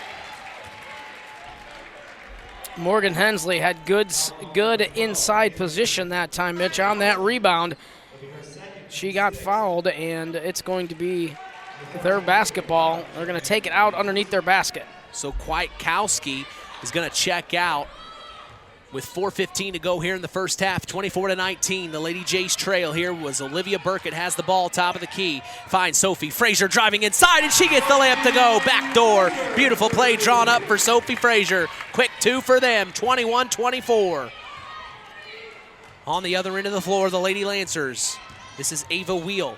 Kicks it over to Brooke Edison for three, and that was a heat check there as it's a miss, and there's ladies on the floor, but here comes Olivia Burkett bringing it across the timeline. She almost loses it. Now she's on the floor, kicks it to Sophie Frazier. Frazier tries to get it thrown across court, but it's stolen back by Ava Wheel, the freshman. So gets it to Michaela Kuski, and she's going to bring it across the timeline, and we're going to have a timeout. That's a good timeout by Coach Amor. Let's settle everything down a little bit because the ball is going all over the floor on both sides. Yeah. So Coach Amor stood up and said, finally, let's take a timeout. Everybody sit down, take a quick breath, and let's get back to playing some good, solid basketball. Well, we've got trivia time on the Jumbotron. When was the last year LaVille girls basketball won a sectional? It was 2003. Yeah.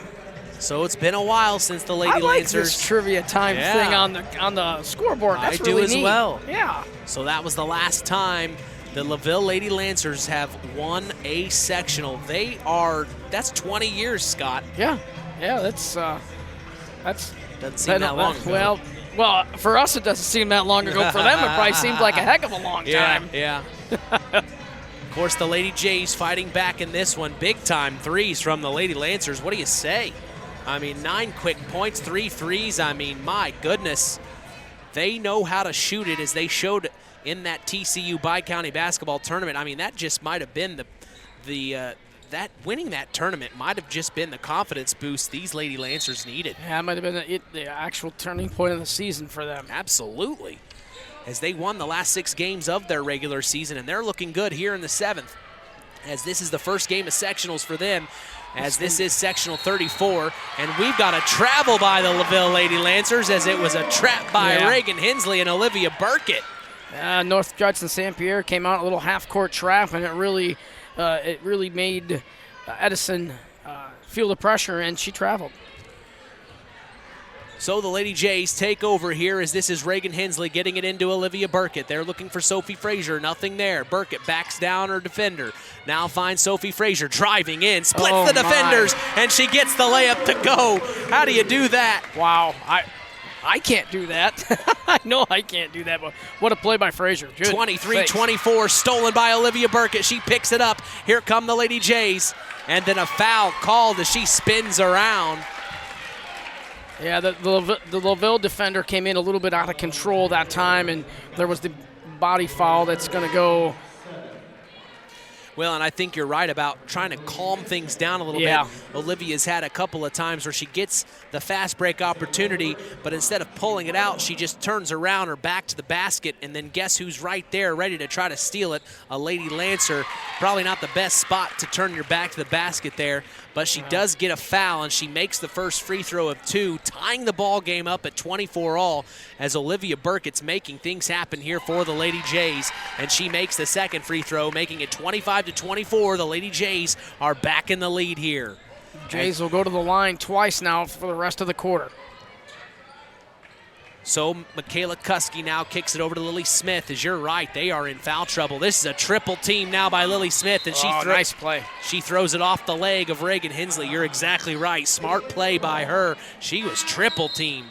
The D is on and turned up. Head coach Bailey Goodman wants to see these Lady Jays all over them. So if you're triple teamed, there's got to be two of your teammates have to be open. You got to move to the basketball in that type of situation. So got to help your team out. The Lady Lancers throw it the backcourt to Michaela Kuski. Now they find it to Lucy Shirk. Back to Kuski, who then finds Lily Smith. Back to Kuski. Here comes Michaela to the corner. This is Brooke Edison. Edison now gets it to Lucy Shirk. Back to Edison, who then finds Kuski. Over to Lily Smith. Smith with the ball. She's got Anna Garbison on her. Now inside to Lucy Shirk at the free throw line. To the corner, Brooke Edison. And a blocking foul called on Sophie Frazier there.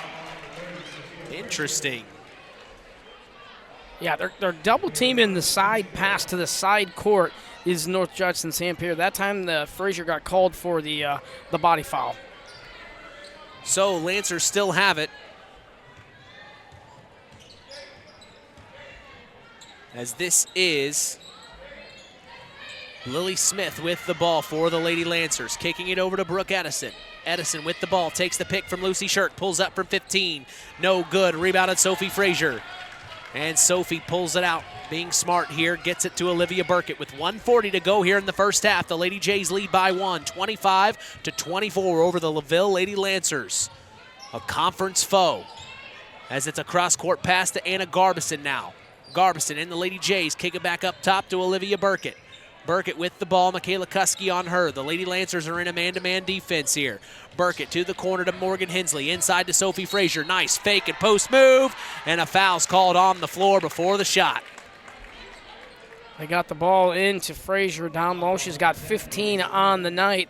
She wasn't able to get that one to go. That's a foul. So with the one and the bonus, she's going to get to go to the free throw line here with 1:19 to go here in the second quarter. Big-time free throws here as Sophie Frazier shoots the first one off the back iron, missed it, rebounded Lucy Shirk. You got to have those. So Michaela Kuski to bring it across the timeline. We're coming up on 1 minute to go here in the first half. Cross-court pass to Brooke Edison, inside to Lucy Shirk. Shirk now with the ball, gets it to Brooke Edison in the corner. She's almost trapped but gets out of it. She's driving inside, puts up a shot, and they call a foul on Reagan Hensley. Nice left-hand dribble by Edison there. She's able to weave her way into the lane. Didn't get that shot to go, but she's going to go to the free throw line. And coach's daughter, Mitch, I'm guessing she's shot a lot of free throws in her time. I know. And here's the first one, and you're exactly right. She made it count, no problem. Yeah, I'm sure she's had a few of those in her time. Ooh, second free throw, though, missed. Rebounded inside, though, by Brooke Edison. She couldn't get the putback to go, and Olivia Burkett rebounds the ball for the Lady Jays. Under 1 minute to go here. Olivia Burkett with the ball, kicks it over to Reagan Hensley, top of the key. This is the first half coming to a close here in North Judson. It's 25-all. Tie ball game here. Sophie Frazier, top of the key, back over to Olivia Burkett. Lady Lancers in a man-to-man here. 30 seconds to go in the first half.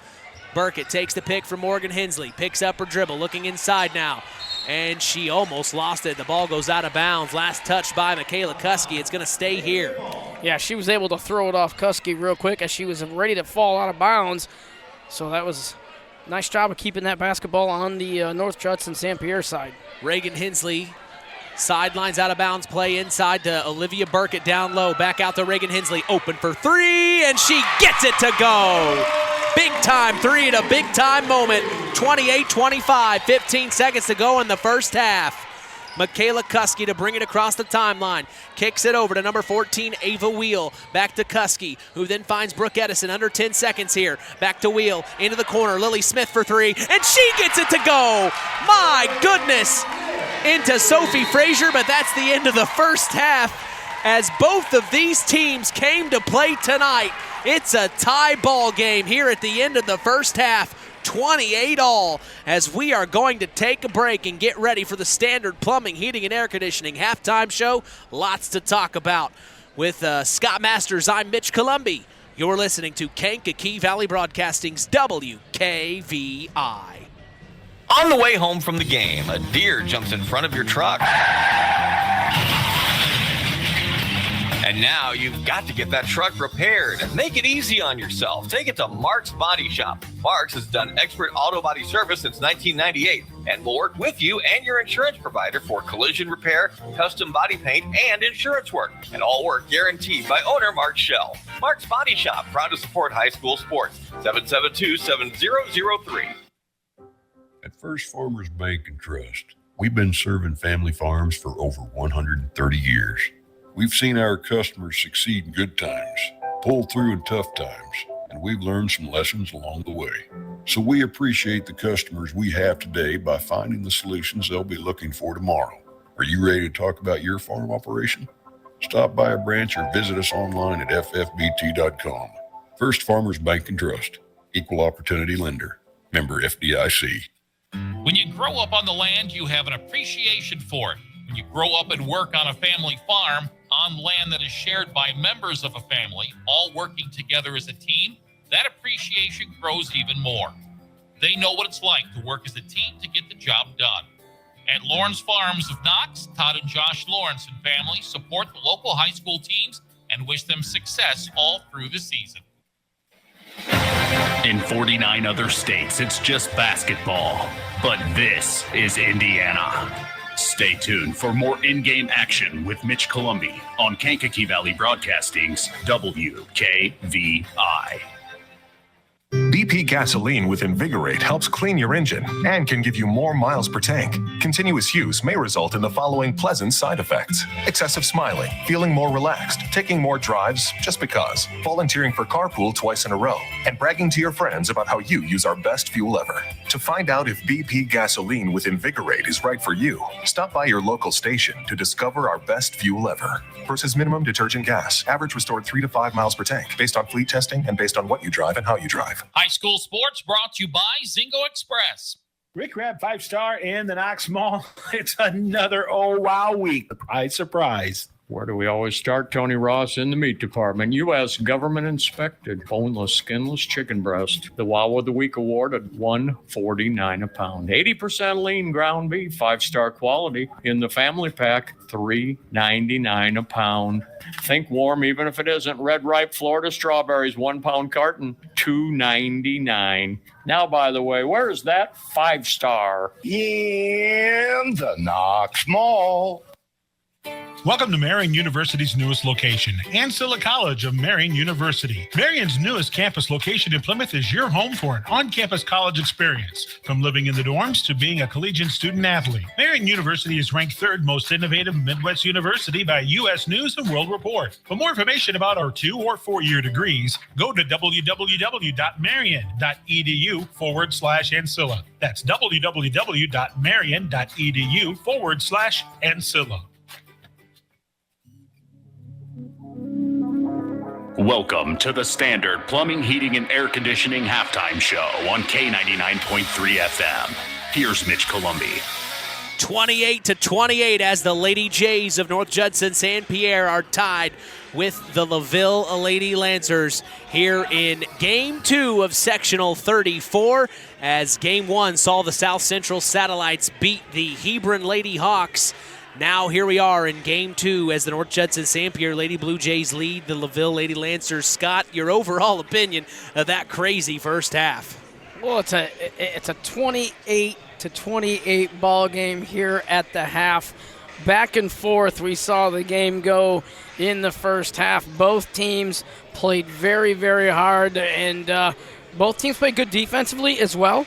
And I think maybe they thought that they would at least have a 1 or 2 point lead here at the half, with this being obviously the home court for North Judson-San Pierre. But boy, LaVille has been there and able to answer every bell that North Judson has had, and boy, is it's what we thought it was going to be. It's as advertised. This is a great game, and it's 28-28, and I'm sure both teams right now are getting a little bit of water and taking a quick break because the track shoes have been on. Let's just put it that way. Oh, you better believe it. Well, the South Central Satellites are going to be taking on South Bend Career Academy, and then the winner between the North Judson-San Pierre Lady Blue Jays and the LaVille Lady Lancers will be taking on Wheeler. What is their mascot? That's that looks like a bobcat. That's what I was about to say. I believe it is. So Wheeler is standing by for the winner of this game. It looks like it's going to go the distance. As I'm Mitch Columbi and our sports analyst is Scott Masters, you are listening to the Standard Plumbing, Heating, and Air Conditioning Halftime Show. If you are uncomfortable in your home, give third-generation owner Brian Hammond a call at 574-936-4660, serving the local area since 1936. We're going to step away and get ready for second half girls basketball sectional action from the Nest in North Judson. You're listening to Kankakee Valley Broadcasting's WKVI. Since 1936, Standard Plumbing, Heating, and Air Conditioning have always taken pride in doing the job right. Third-generation owner Brian Hammond and his family have always set the standard when it comes to taking care of all your heating and cooling needs. Making your home a comfortable home is the absolute top priority. If you are uncomfortable in your home, give them a call at 574-936-4660. Follow them on Facebook. Let Standard Plumbing, Heating, and Air Conditioning help you take control of your comfort. Collins Insurance Agency in Knox has done it again.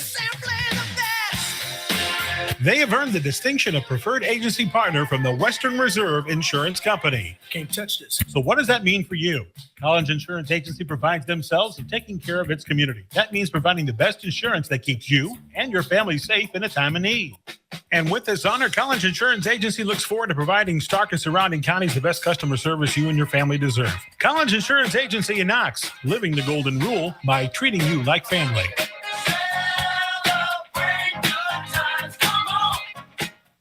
Rick Rabb, 5-star in the Knox Mall. It's another Oh Wow Week. Surprise, surprise. Where do we always start? Tony Ross in the meat department. You got loin and pork roast. You can have end-cut pork chops. Family packs, $139 a pound. Our family smoked sliced bacon, the big 1-pound package, $3.99. Let's go to Florida for just a minute. Think warm, even if it isn't. Red ripe Florida strawberries, 1-pound carton, $2.99. Now, by the way, where is that 5-star? In the Knox Mall.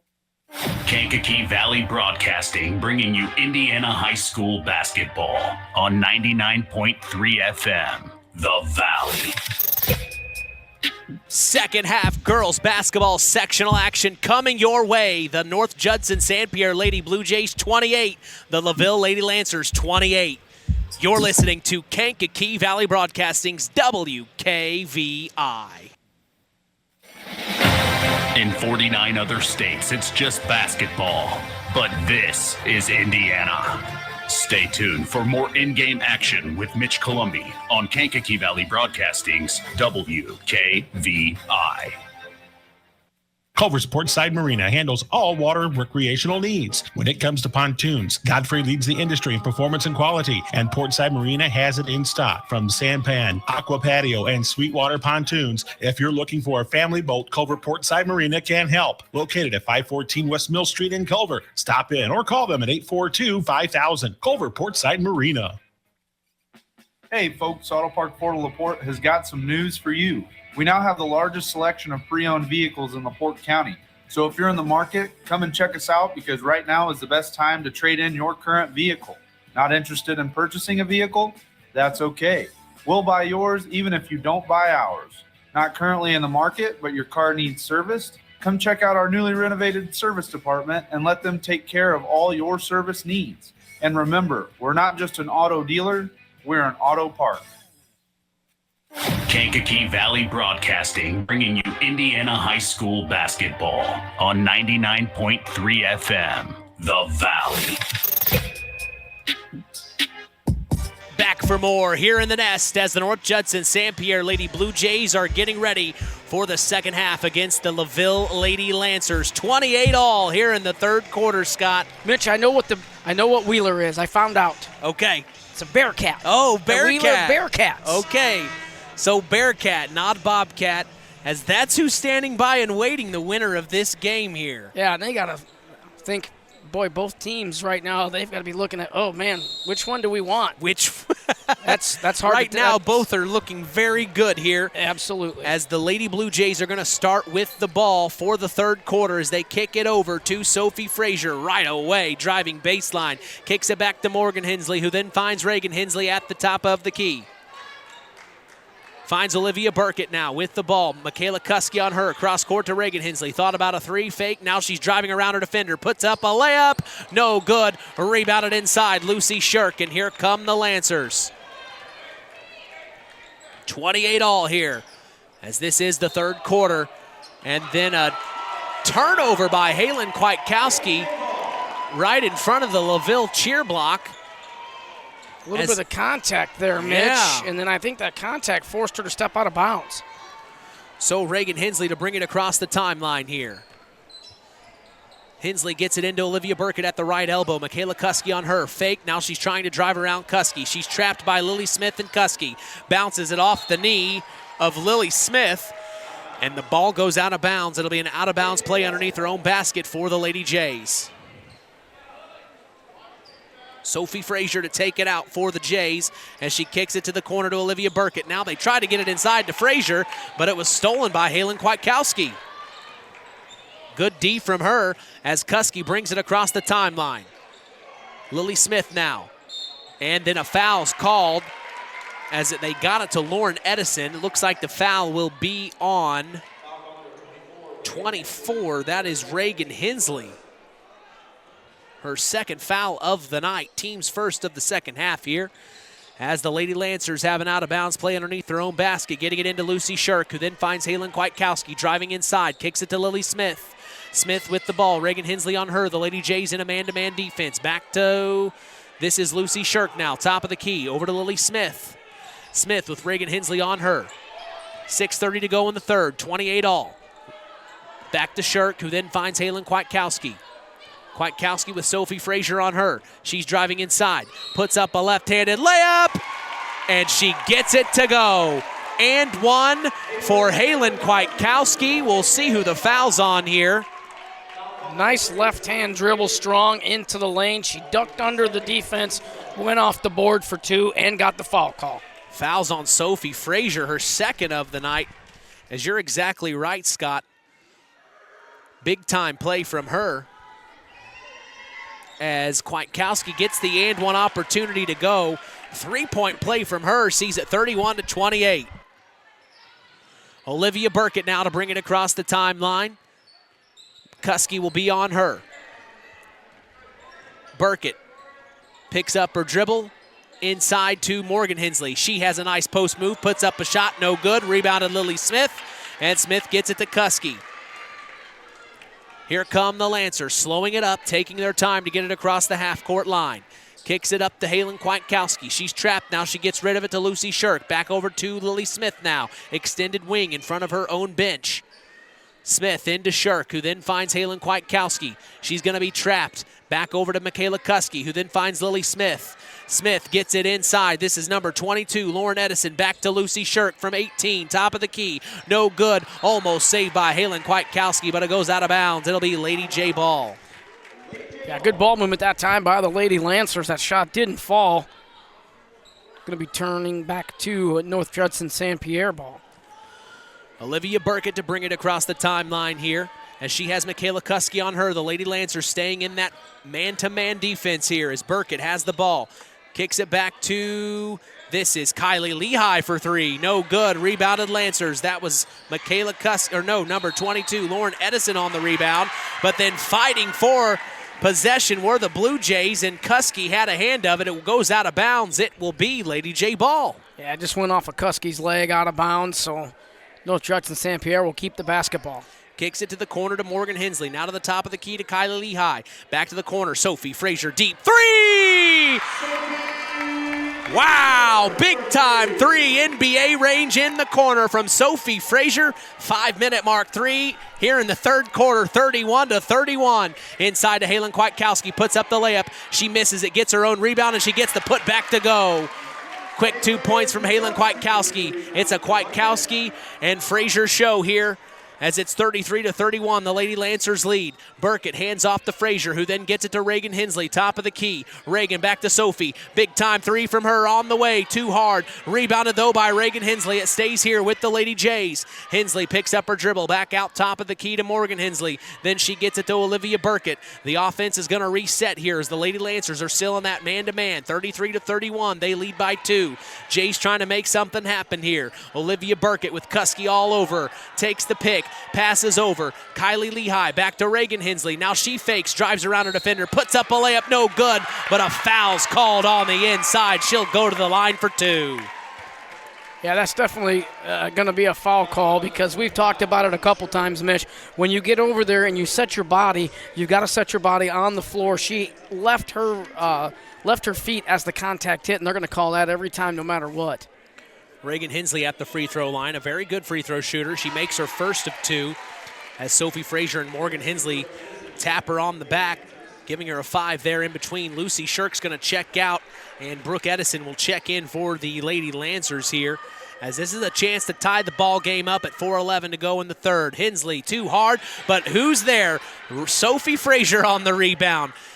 They're going to get another opportunity here, down by 1 with 4 minutes to go here in the third quarter. It's Olivia Burkett, top of the key. Burkett hands off to Sophie Frazier, who then gets it to Reagan Hensley. Hensley now to Sophie Frazier. Big time 3 on the way. Almost there, no good. Rebounded Kylie Lehigh. And back to Sophie Frazier. The Jays are controlling the boards right now. 3:40 to go. Frazier, nice crossover, drives inside, couldn't get it to go, but she's fouled and she'll go to the line.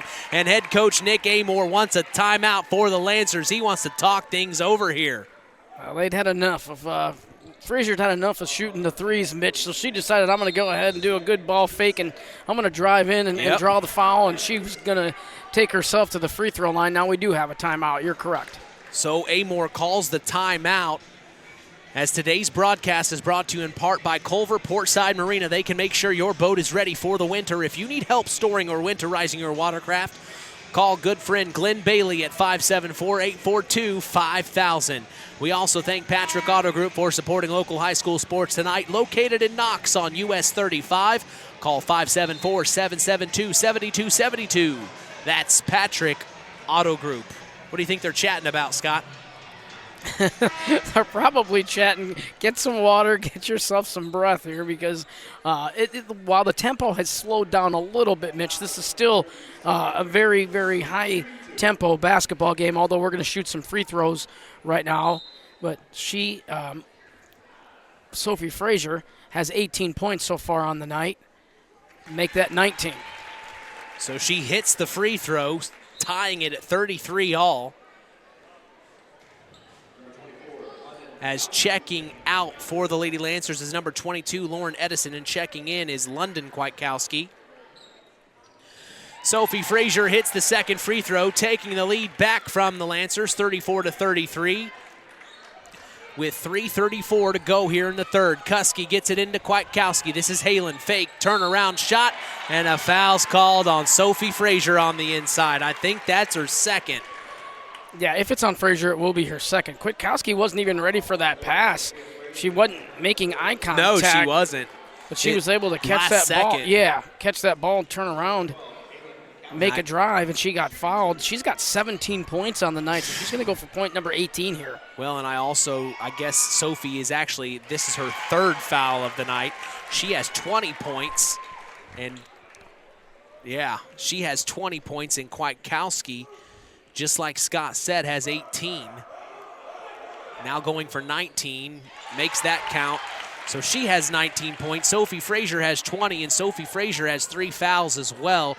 Kwiatkowski has 2. So they're 2 leading players right now on each team, still in the game. Sophie Frazier, top of the key with 3 fouls now. Hands off to Reagan Hensley. Hensley driving baseline, puts up a layup. No good. Rebounded inside. Halen Kwiatkowski. And she saves it, gets it to Michaela Kuski, and here comes Kuski. 3 minutes to go in the third, 34-35, the Lancers lead.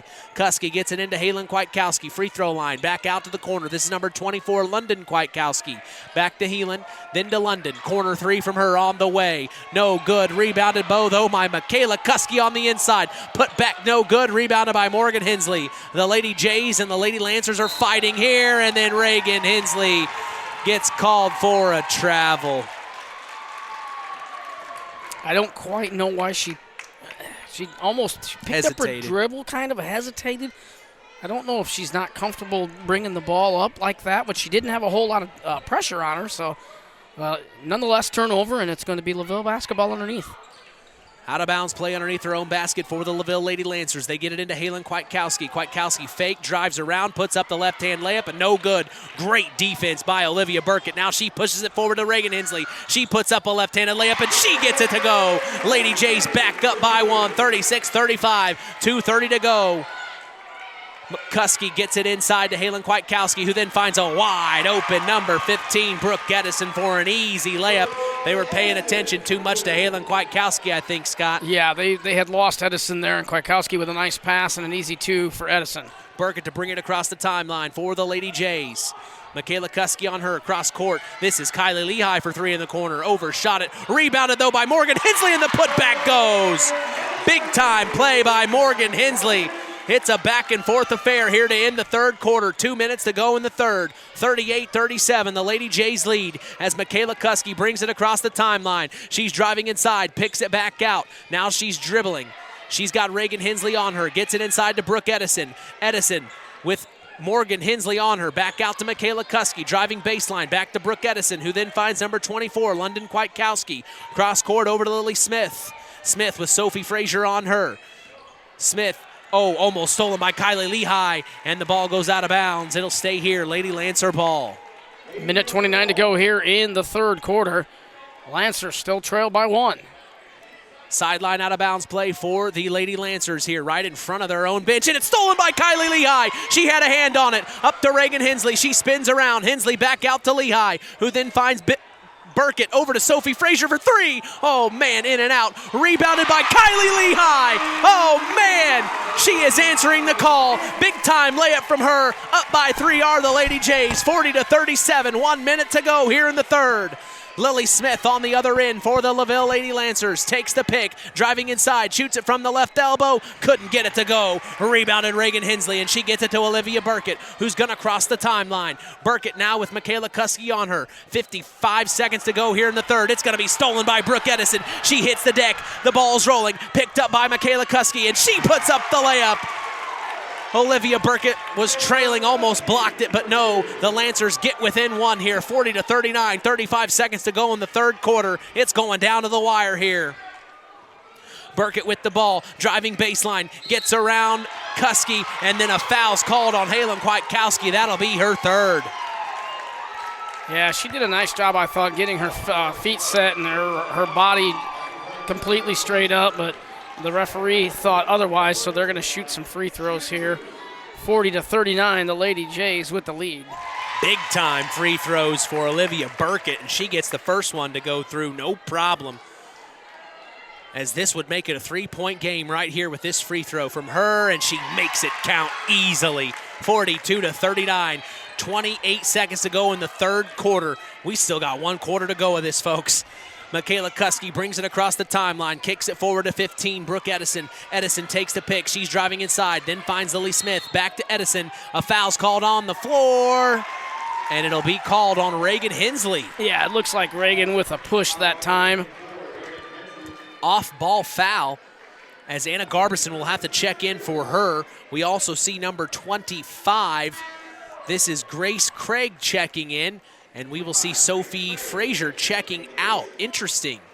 So don't want to get her in foul trouble with 3 fouls. You definitely want to get Frazier out. That's a smart play by head coach Bailey Goodman, as this is an out-of-bounds play underneath their own basket for the Lady Lancers. They get it into Halen Kwiatkowski with Olivia Burkett on her. Dumps it off to Michaela Kuski, driving in, shoots a 15-foot floater, and she gets it to go. 41-42, final 5 seconds of the third. Back to Olivia Burkett, 2-1. She shoots a deep 3 from the volleyball line, and it's no good, as that's the end of the third quarter. 42-41. Tonight's game is brought to you in part by Lawrence Farms. We thank Todd Lawrence for supporting local high school sports tonight. Also, Zingo Express of Knox is a proud sponsor of tonight's action. Stop by Zingo Express in Knox and fuel up both you and your vehicle the Zingo Express way. My goodness, Scott. We have seen a little bit of everything here, Mitch, as it's a 42-41 Lady J lead here as we head into the fourth quarter. And, wow, we knew we were going to be in for a good basketball game, Mitch, but I'm not sure you or I thought it was going to be a one-point game here, tied at the half at 28 all, and then heading into the fourth quarter, 42-41. With the Lady Jays with that slim 1-point victory, or 1-point lead. Right, well, and we also remember their first matchup earlier on in the season. It was 31-23. That's true, too, yeah. Much more of an offensive battle here tonight, as the defenses have been there, but that just shows you how much the defense was there in that game earlier on this month. Absolutely, and I got a feeling here we'll beat the proverbial dead horse for you, but I got a feeling we're going to have some free throws either way is going to start becoming important in this ball game.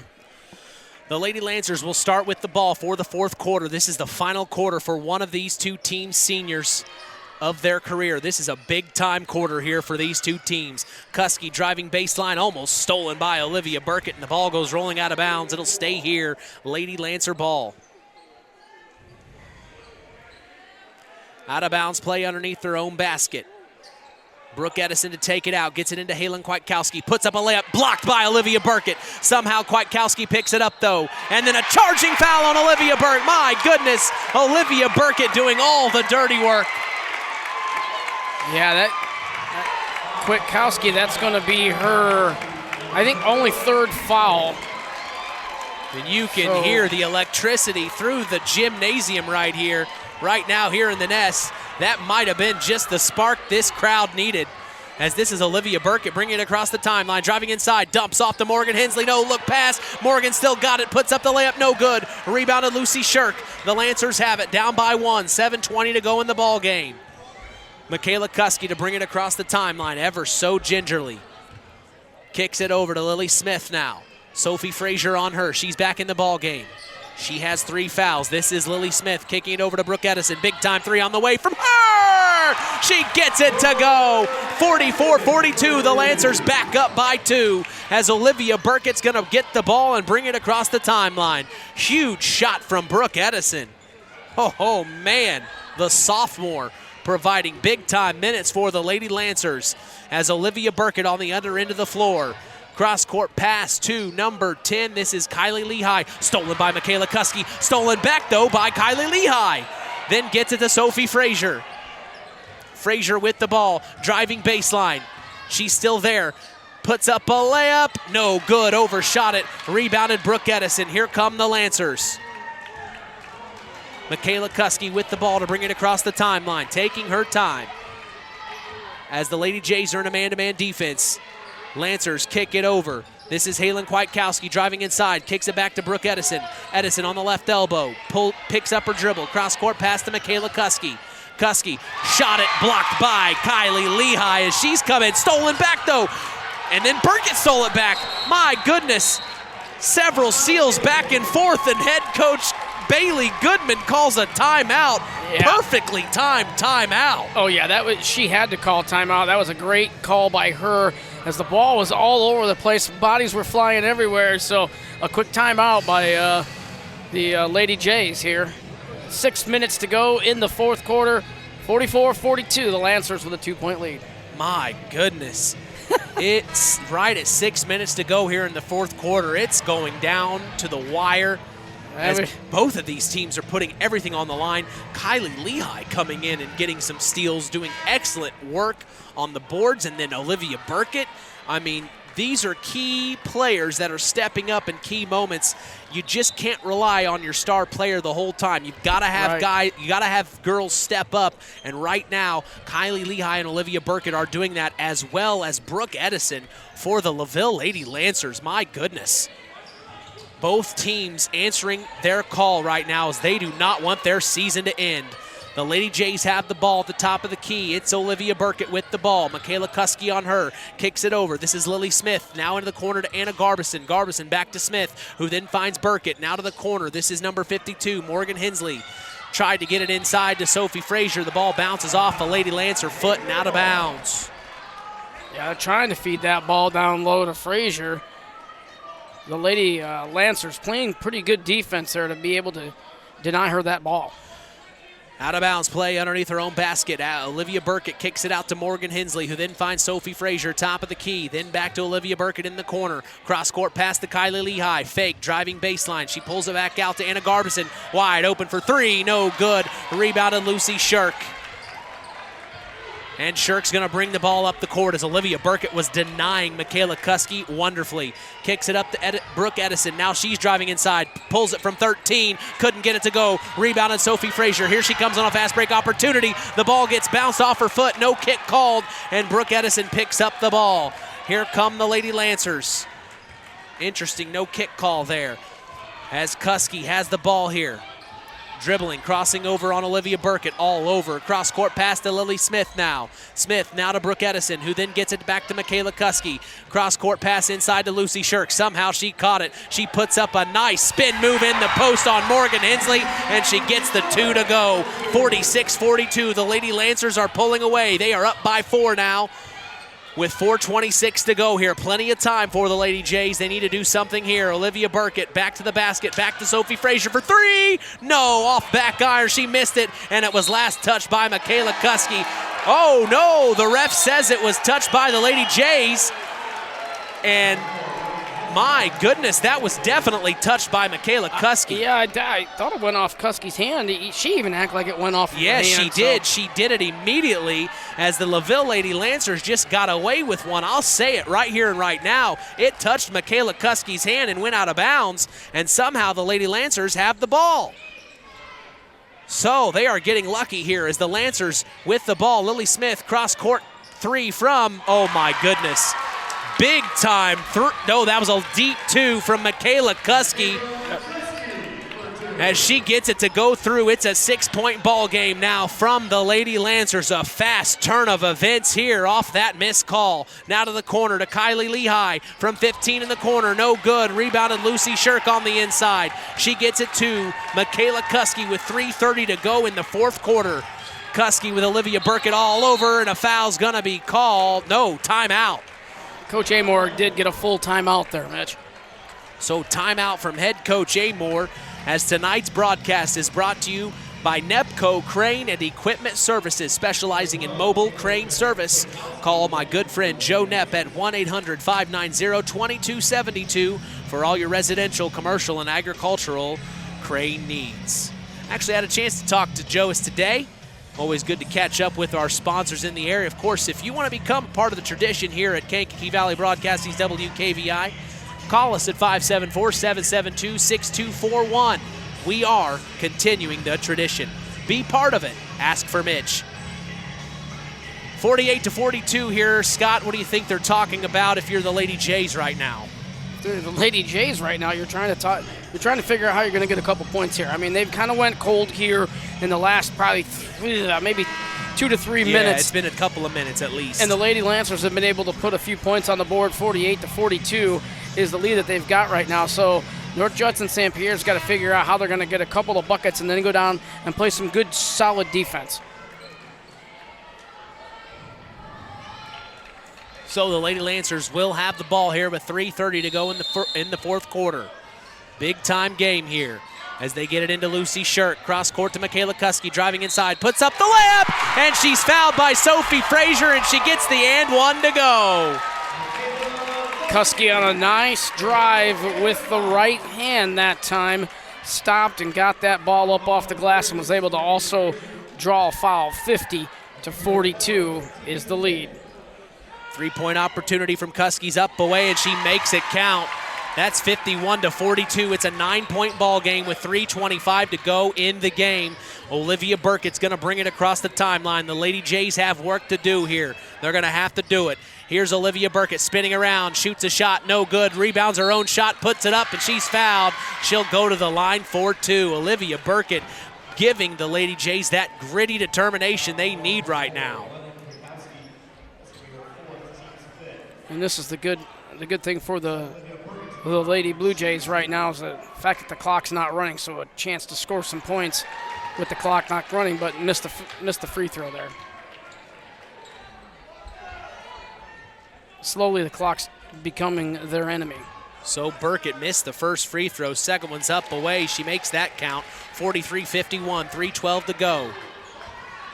They might have to pressure here soon as they are going to meet Michaela Kuski at the half-court line. Kuski kicks it over to Brooke Edison.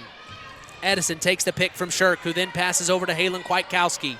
Kwiatkowski with the ball still, takes the pick. Now she's driving around her defender, kicks it over to Brooke Edison. Edison stops at the right elbow, back to the corner. This is Michaela Kuski, and Kuski almost lost it, almost stolen by Olivia Burkett. It goes out of bounds. It'll stay here. Lady Lancer ball, 2:45 to go, Scott. 8-point ball game here. Coach Goodman might start thinking about the fouling situation here to foul LaVille to get him to the line. They get it into Kwiatkowski, who then finds Brooke Edison back up top of the key. This is number 24, London Kwiatkowski, over to Brooke Edison, who then finds Halen Kwiatkowski. Halen Kwiatkowski with the ball. Driving inside, back out to Michaela Kuski. Kuski now.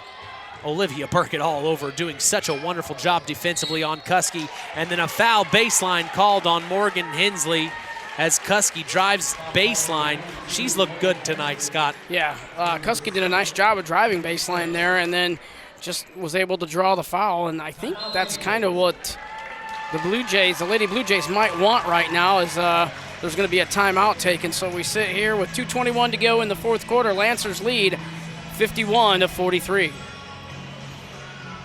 Collins Insurance is proud to be part of the broadcast this evening, taking care of all your insurance needs. That's Collins Insurance, supporting local high school sports. Jim Collins told me to tell you, call him anytime at 574-772-6844. We also thank the Stark County Co-op, your local agricultural cooperative that offers an array of service and support, including grain, agronomy, seed, fuel, and LP Petroleum. Call 574-867-2411 to contact the Stark County Co-op. Today's broadcast is also brought to you in part by 5 Star. We thank them for supporting local high school sports and remind you to shop local. That's 5 Star in the Knox Mall. You like that one. I do. I just know I can't pull it off, so I'm glad you tried it. Well, no one can do it like Ted Hayes did. The legend Ted Hayes, of course, always does the in the Knox Mall sign from the in the Knox Mall at the end of 5 Stars commercials. As an inbounds pass almost stolen by Sophie Frazier for the Lady Lancers, gets it into Brooke Edison now. As Edison has Reagan Hensley on her, kicks it to the corner to Michaela Kuski. Kuski having pressure, kicks it to Halen Kwiatkowski. Kwiatkowski driving the lane, kicks it to the corner. And a travel's called on number 24, London Kwiatkowski, as she moved a little too fast there. They're calling the travel tonight. Yeah, that was that pump fake that she was going to try to get the defender to bite on, but you have to put the ball on the floor. 2 minutes exactly to go in the ball game. The Lady Jays need something. Nice backdoor pass. No, stolen by Lucy Shirk. They tried to get it to Sophie Frazier, and the Lancers come up with the ball. And then a timeout. It was going to be an official timeout. There was a player on the floor, so the referee just called an official timeout real quick to make sure that she was okay. Now, I think she has to. Yeah, London has to check out now. Yeah, she has to check out for at least a play. So London Kwiatkowski has to check out. And this is a full court press from the Lady Jays now as Halen Kwiatkowski is going to beat the press across the timeline. Picks up her dribble. She's trapped now right in front of her own bench. And a timeout by Nick Amore Or no, they call a foul. Excuse me. He was asking for the timeout, but he did. I thought he got it. I thought he pointed it to him. I did too. I was the same way. So London Kwiatkowski's going to check back in, and Lily Smith will check out as there's 1 minute and 40 seconds to go, an 8-point ball game. The LaVille Lady Lancers are in the lead, and a timeout by the Lady Blue Jays. Head coach Bailey Goodman wants to talk things over. This game is nowhere near over, Scott, but 8 points in a minute 40. You're going to have to get something together, I'd say. Yeah, you're going to have to start. I think you're going to have to start employing the fouling technique here, because you've got to get the clock stopped and you've got to try to get possessions again, and then you got to score as quickly as possible on those possessions. Yeah, it turned around really fast there in the end of the third quarter for the Lady Lancers, and they just how about the performance of the Lady Lancers? I know. Here? My goodness. I know. I mean, it's going to be hard to decide the play of the game. It'll be hard to decide the player of the game, as there were several players on both teams, for that matter, that have really provided amazing minutes, everything on the line here. As, of course, the North Judson-San Pierre Lady Blue Jays have 3 seniors on this team. As Helen Kwiatkowski's first free throw up, away, and good. The Lady Lancers have 3 seniors as well. As that made it a 9-point ball game. Here's the second free throw from Kwiatkowski, and she hits it. That's a 10-point ball game here, a minute 40 to go. Olivia Burkett to bring it across the timeline. Burkett inside to Sophie Frazier. Frazier picks up her dribble. Kicks it out to Reagan Hensley, top of the key. 3 from her on the way. No good. Rebounded Kylie Lehigh. Put back, no good. Rebounded Lady Lancers. This is London Kwiatkowski, and the foul by the Lady Jays to stop the clock. They didn't score. Oh, and if you're the Lady Lancers now, what you want to do is obviously you want to hit your free throws, but when you go back down and you play your defense, you don't give them any fouls. I mean, at this point, the clock's your friend, a minute 20 here to go. So knock your free throws down. Don't commit any fouls.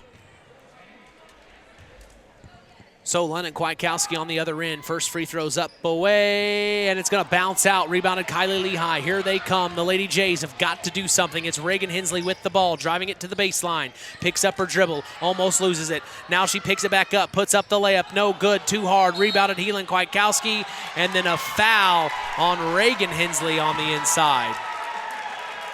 Wow, I thought they were going to call that a jump ball, Mitch. But you're right, it was a foul. Wow. That's going to be her 5th foul, Mitch. Yeah. She's going to have to. So Reagan Hensley has to check out, as that's her 5th foul. Anna Garbison checking in, as it is not looking good right now. 43-53 for the Lady Jays. The Lady Lancers, though, looking very good right now, as, of course, they are part of our area schools. Kankakee Valley Broadcasting's WYMR with the boss, Tony Ross, covers LaVille quite often, as this is a miss from Helen Kwiatkowski, rebounded by North Judson. Here come the Lady Blue Jays. Top of the key, 3 from Sophie Frazier. Missed shot, and it goes out of bounds as the clock stops at 59.1 seconds. The full court press is on. It's a 10-point ball game, and checking in is Lily Smith for the Lady Lancers. London Kwiatkowski is checking out. Full court press is on. They get it into Helen Kwiatkowski, and a foul immediately by Olivia Burkett. They're going to stop the clock at 57.5 seconds here, Scott. You're going to have to try. They have to try that, Mitch. They've got to get the clock stopped. And last 2 times down the to the free throw line, the Lady Lancers haven't been very successful. So let's see if they can knock a few in here and make this 10-point lead a little bit bigger. Kwiatkowski makes the first free throw. It's an 11-point ball game as London Kwiatkowski checks back in. Lily Smith checks back out.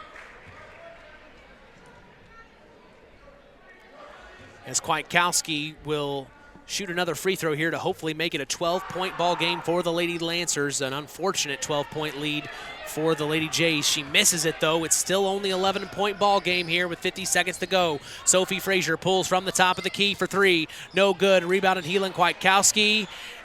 And here come the Lady Lancers. This is Michaela Kuski, and Olivia Burkett's going to foul her. as it is dwindling here in North Judson for the Lady Jays. Michaela was trying as fast as she could to run away from the defender. She just couldn't get away. Well, you know, we've talked with head coach Bailey Goodman throughout this season. We've talked, of course, with Sophie Frazier, as she was our Tyler Roth WKVI Athlete of the Week just, about 7, 8 weeks ago. And then she cracked 1,000 career points here at North Judson. It's just been a fantastic season for the North Judson-San Pierre Lady Blue Jays, as she makes one of 2 free throws, making it a 12-point ball game. Sophie Frazier pops a 3 from the top of the key. No good. Rebounded by Brooke Edison. And a foul's called immediately. She'll go to the line. But the Lady Jays have had a spectacular season. They played so hard every game we were here and broadcasted. I'm really sorry you weren't able to see them more often, Scott, because they were so much fun to watch throughout this year. And beating LaVille earlier on this month, 31-23. This rematch evidently was circled for LaVille. They really wanted to come in. And to do it on North Judson's home court, I mean, that's tough to do. It was hard to win here in the nest on the Lady Jays, as checking out as Sophie Frazier, Olivia Burkett, and Morgan Hensley, as this is going to be a tough pill to swallow for them, as they are the seniors. Well, Morgan Hensley is a senior as well as Sophie Frazier and Olivia Burkett, the 3 seniors on this team. I mean, such a valiant effort this season, breaking records and doing so good. As here on the other end is Anna Garbison for 3 in the corner, no good. And it will be rebounded. Whistle call, though, dead ball. Stops the clock at 23.5 seconds. Yeah, still got players on the floor, Mitch. I mean, hustle all the way to the end. Exactly, hustle until that last horn hits. Out of bounds play underneath their own basket. They get it into the corner. This is number 21. Kaya Burkett back to the top of the key to Callie Suter. And we have another whistle here. So foul on London Quienkowski, her 5th. Yep. She'll have to check out, and Lily Smith checks back in. As the clock, 17 seconds to go here before the Lady Lancers. Oh, they steal it. Helen Quienkowski steals it. And I don't think the Lady Jays are going to foul. They kick it up to Lily Smith here. And they get it back to Helen Quienkowski. And then over to Lucy Shirk, to Michaela Kuski, as that will be the end of the ball game. The LaVille Lady Lancers beat the North Judson-San Pierre Lady Blue Jays in a rematch game that mattered a little bit more here in sectional play, as the Lady Lancers will move on to play Wheeler this Friday night. A tough way to end it for the Lady Jays, but a fantastic season for them. We are going to step away and take a break here and get ready for the Collins Insurance postgame show. For Scott Masters, I'm Mitch Columbi. You're listening to Kankakee Valley Broadcasting's WKVI. Howard's Marathon in Winnemac has a reputation built on getting things done right. With 30 years experience as an ASE Master Auto Technician, Dean Wentz is the right choice for the auto repairs or service. From auto computer diagnostic checks to new batteries and tires, they can take care of it all. Howard's Marathon is a proud supporter of area high school sports and wishes all teams a great season. Howard's Marathon, 121 South Monticello Street in Winnemac. Call 574-946-6894. Real magic is everywhere. It's in your mom's cooking, in 4-hour dinners with friends, in that first bite of something new, and in the fizz of a Coca-Cola. Now with so many options for less than $5, the Coca-Cola Value Collection will help you make the most out of every magic moment for so much less. Taste the magic for less with Coca-Cola. Welcome to the Collins Insurance Agency's post-game show. Let's get back to Mitch Columbi and Coach Terry Minix. Terry Minix couldn't be here this evening, as the Lady Cats of Oregon Davis, of course, were playing their first game of sectionals tonight. I don't have a score from them, but we'll try to keep an eye on that here in the next few minutes. But here in our game, Game 2, saw the Lady Lancers of LaVille beat the Lady Blue Jays of North Judson-San Pierre. Boy, we didn't quite see it going down the way it did in the second half, especially that third quarter, Scott. But your overall opinion of tonight's matchup? Boy, what a game. Tied at 28 at the half and then 42-41 going into the fourth quarter. And it comes out with LaVille getting a 56-43 win, and they just really put the hammer down in that fourth quarter, both defensively, and they were able to score when they needed to score. And so LaVille moves on to the championship game. Well, you got to feel for the three seniors on the North Judson-San Pierre Lady Blue Jay team, Morgan Hensley, Olivia Burkett, and Sophie Frazier. I mean, 4 wonderful, fantastic years here at North Judson-San Pierre. Not the way they wanted it to go, but, you know, I say this all the time. I was on a team that went 18-2 our senior season. We lost this game, the first game of sectionals, and I feel for them. I really do, Scott. I really know what this feeling feels like. You have expectations coming into a sectional game, hoping to get to the sectional championship game. Quite frankly, probably in their minds, they probably thought in the back of their mind they'd probably see South Central. But that just didn't happen tonight. And, you know, valiant effort from the Lady Blue Jays all season long as they provided fantastic entertainment for their home crowd each time they stepped onto the floor. We were so proud to be able to broadcast games here in the Nest. But, yeah, tough for those seniors, Scott. Oh, absolutely. I mean, anytime you're a senior and that last tick of that clock goes, it's definitely pulls at your heartstrings a little bit, Mitch. Well, we congratulate the LaVille Lady Lancers. Of course, we just mentioned a few moments ago, they are still part of our area schools. Kankakee Valley Broadcasting's WYMR with the boss, Tony Ross, Max 98.3 FM, covers the LaVille Lady Lancers throughout the season. We were so glad we were able to cover his area schools as his area is our area. We're the same. KVB's WYMR and WKVI covering upwards of 20 schools. I don't know where else you're going to get that in radio throughout the state of Indiana. My hometown only covered Rushville. So, you know, there's not many radio stations that are covering this many schools. We were so happy to be able to share that tonight for LaVille as they were able to come away with a big-time win over a conference foe in the North Judson-San Pierre Lady Blue Jays. We're going to take a break and come back and get ready for the Stark County Co-op plays of the game from Game 1 and Game 2. This is the Collins Insurance Postgame Show. You're listening to Kankakee Valley Broadcasting's WKVI. Collins Insurance Agency in Knox has done it again. They have earned the distinction of preferred agency partner from the Western Reserve Insurance Company. Can't touch this. So what does that mean for you? Collins Insurance Agency provides themselves in taking care of its community. That means providing the best insurance that keeps you and your family safe in a time of need. And with this honor, Collins Insurance Agency looks forward to providing Stark and surrounding counties the best customer service you and your family deserve. Collins Insurance Agency in Knox, living the golden rule by treating you like family.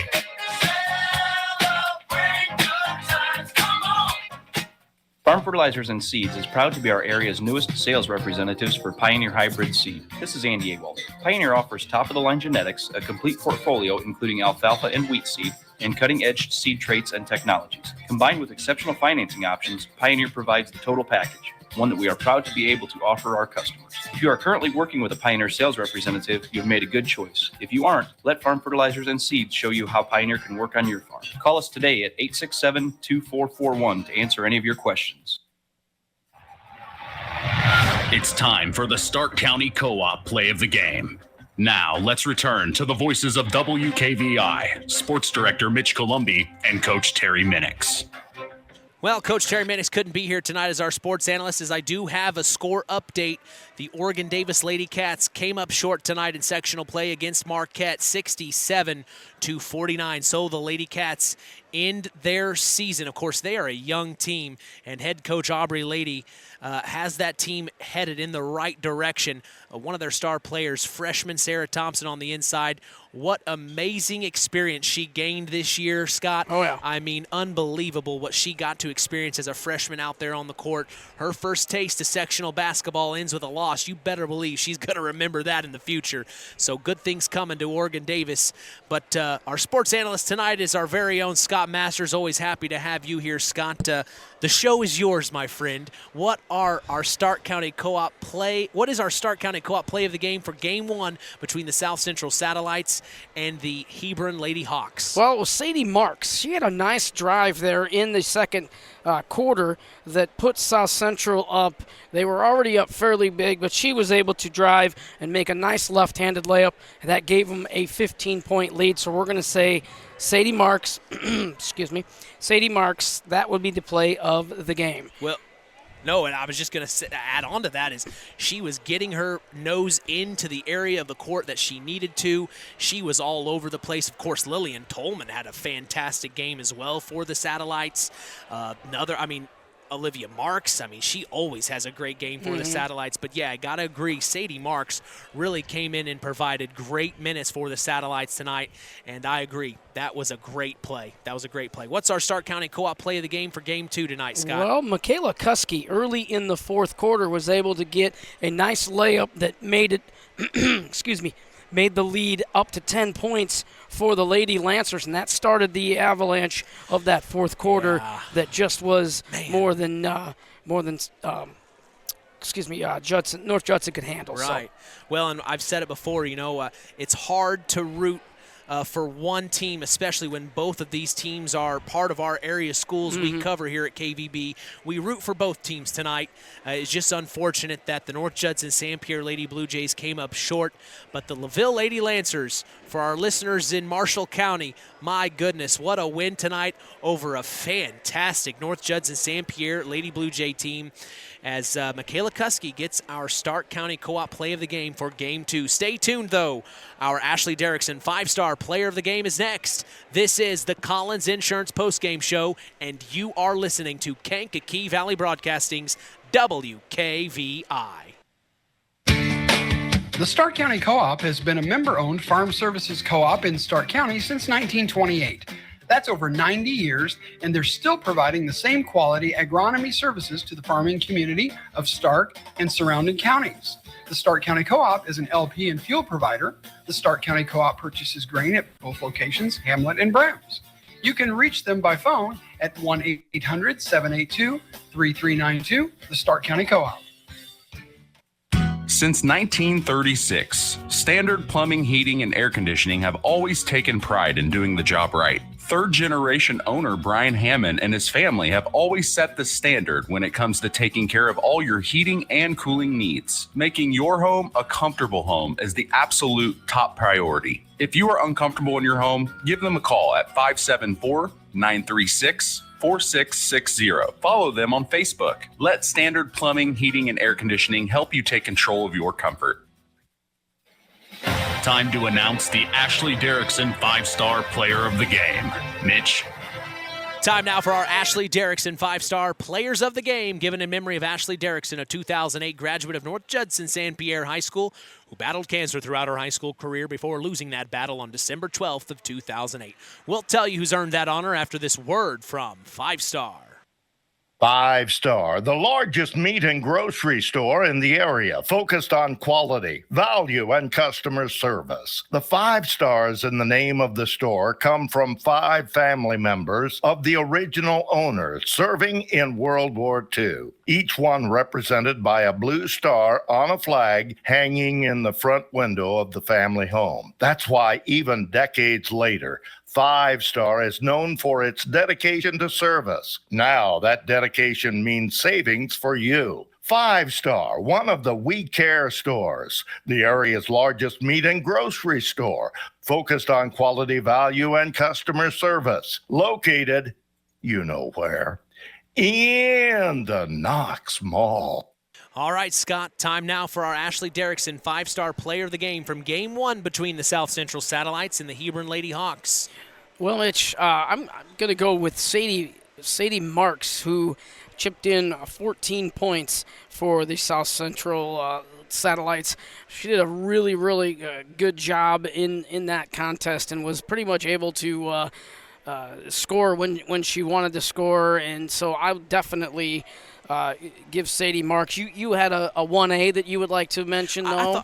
I thought you're right. I think Sadie Marks was the player of the game, but I also thought Lillian Tolman just did a fantastic job all night long, and she was due for that game, I think. You know, we saw her last Friday. She had a really good game on Friday, but not to the potential I think that she wanted, and I think tonight she had her game. But you're exactly right. Sadie Marks getting her nose in there, doing the dirty work, getting the job done. Those were not easy 14 points. She worked for those 14 points, and she earned every one of them. Yeah, no doubt about that. So what about for our second game between the North Judson-San Pierre Lady Blue Jays and the LaVille Lady Lancers, Scott? I think you have to give the nod to London Kwiatkowski. Wow. From LaVille. I thought she did one heck of a job, and she was, I think, a 1A for this one would be Sophie Frazier from North Judson. But, you know, she was able to, Kwiatkowski was able to, was able to almost even out what Frazier was doing at one point. Yeah. So, you know, are you speaking of Heelan or London? Because number 12, Heelan. Heelan. No, okay. Yeah.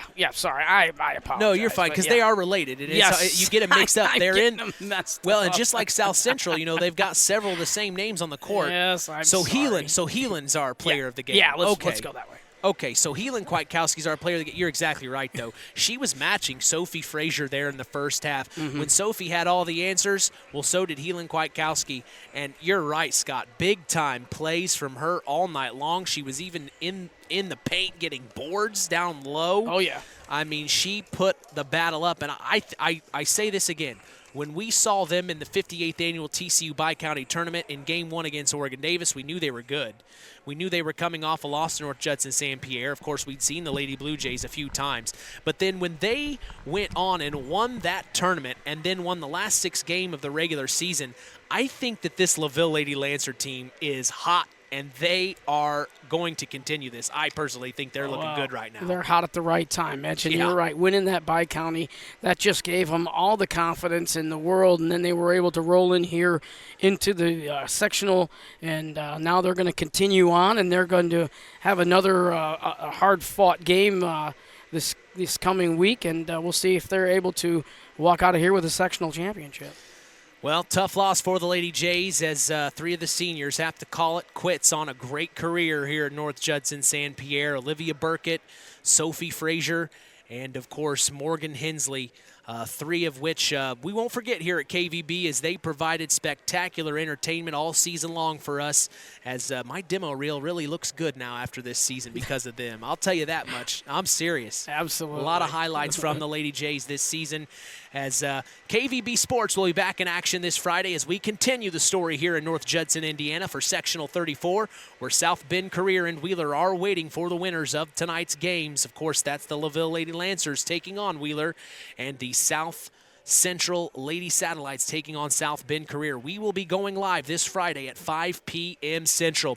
Join us each weekend for the Saturday Sports Line, the longest-running high school sports show in Indiana, thanks to Harold Welter.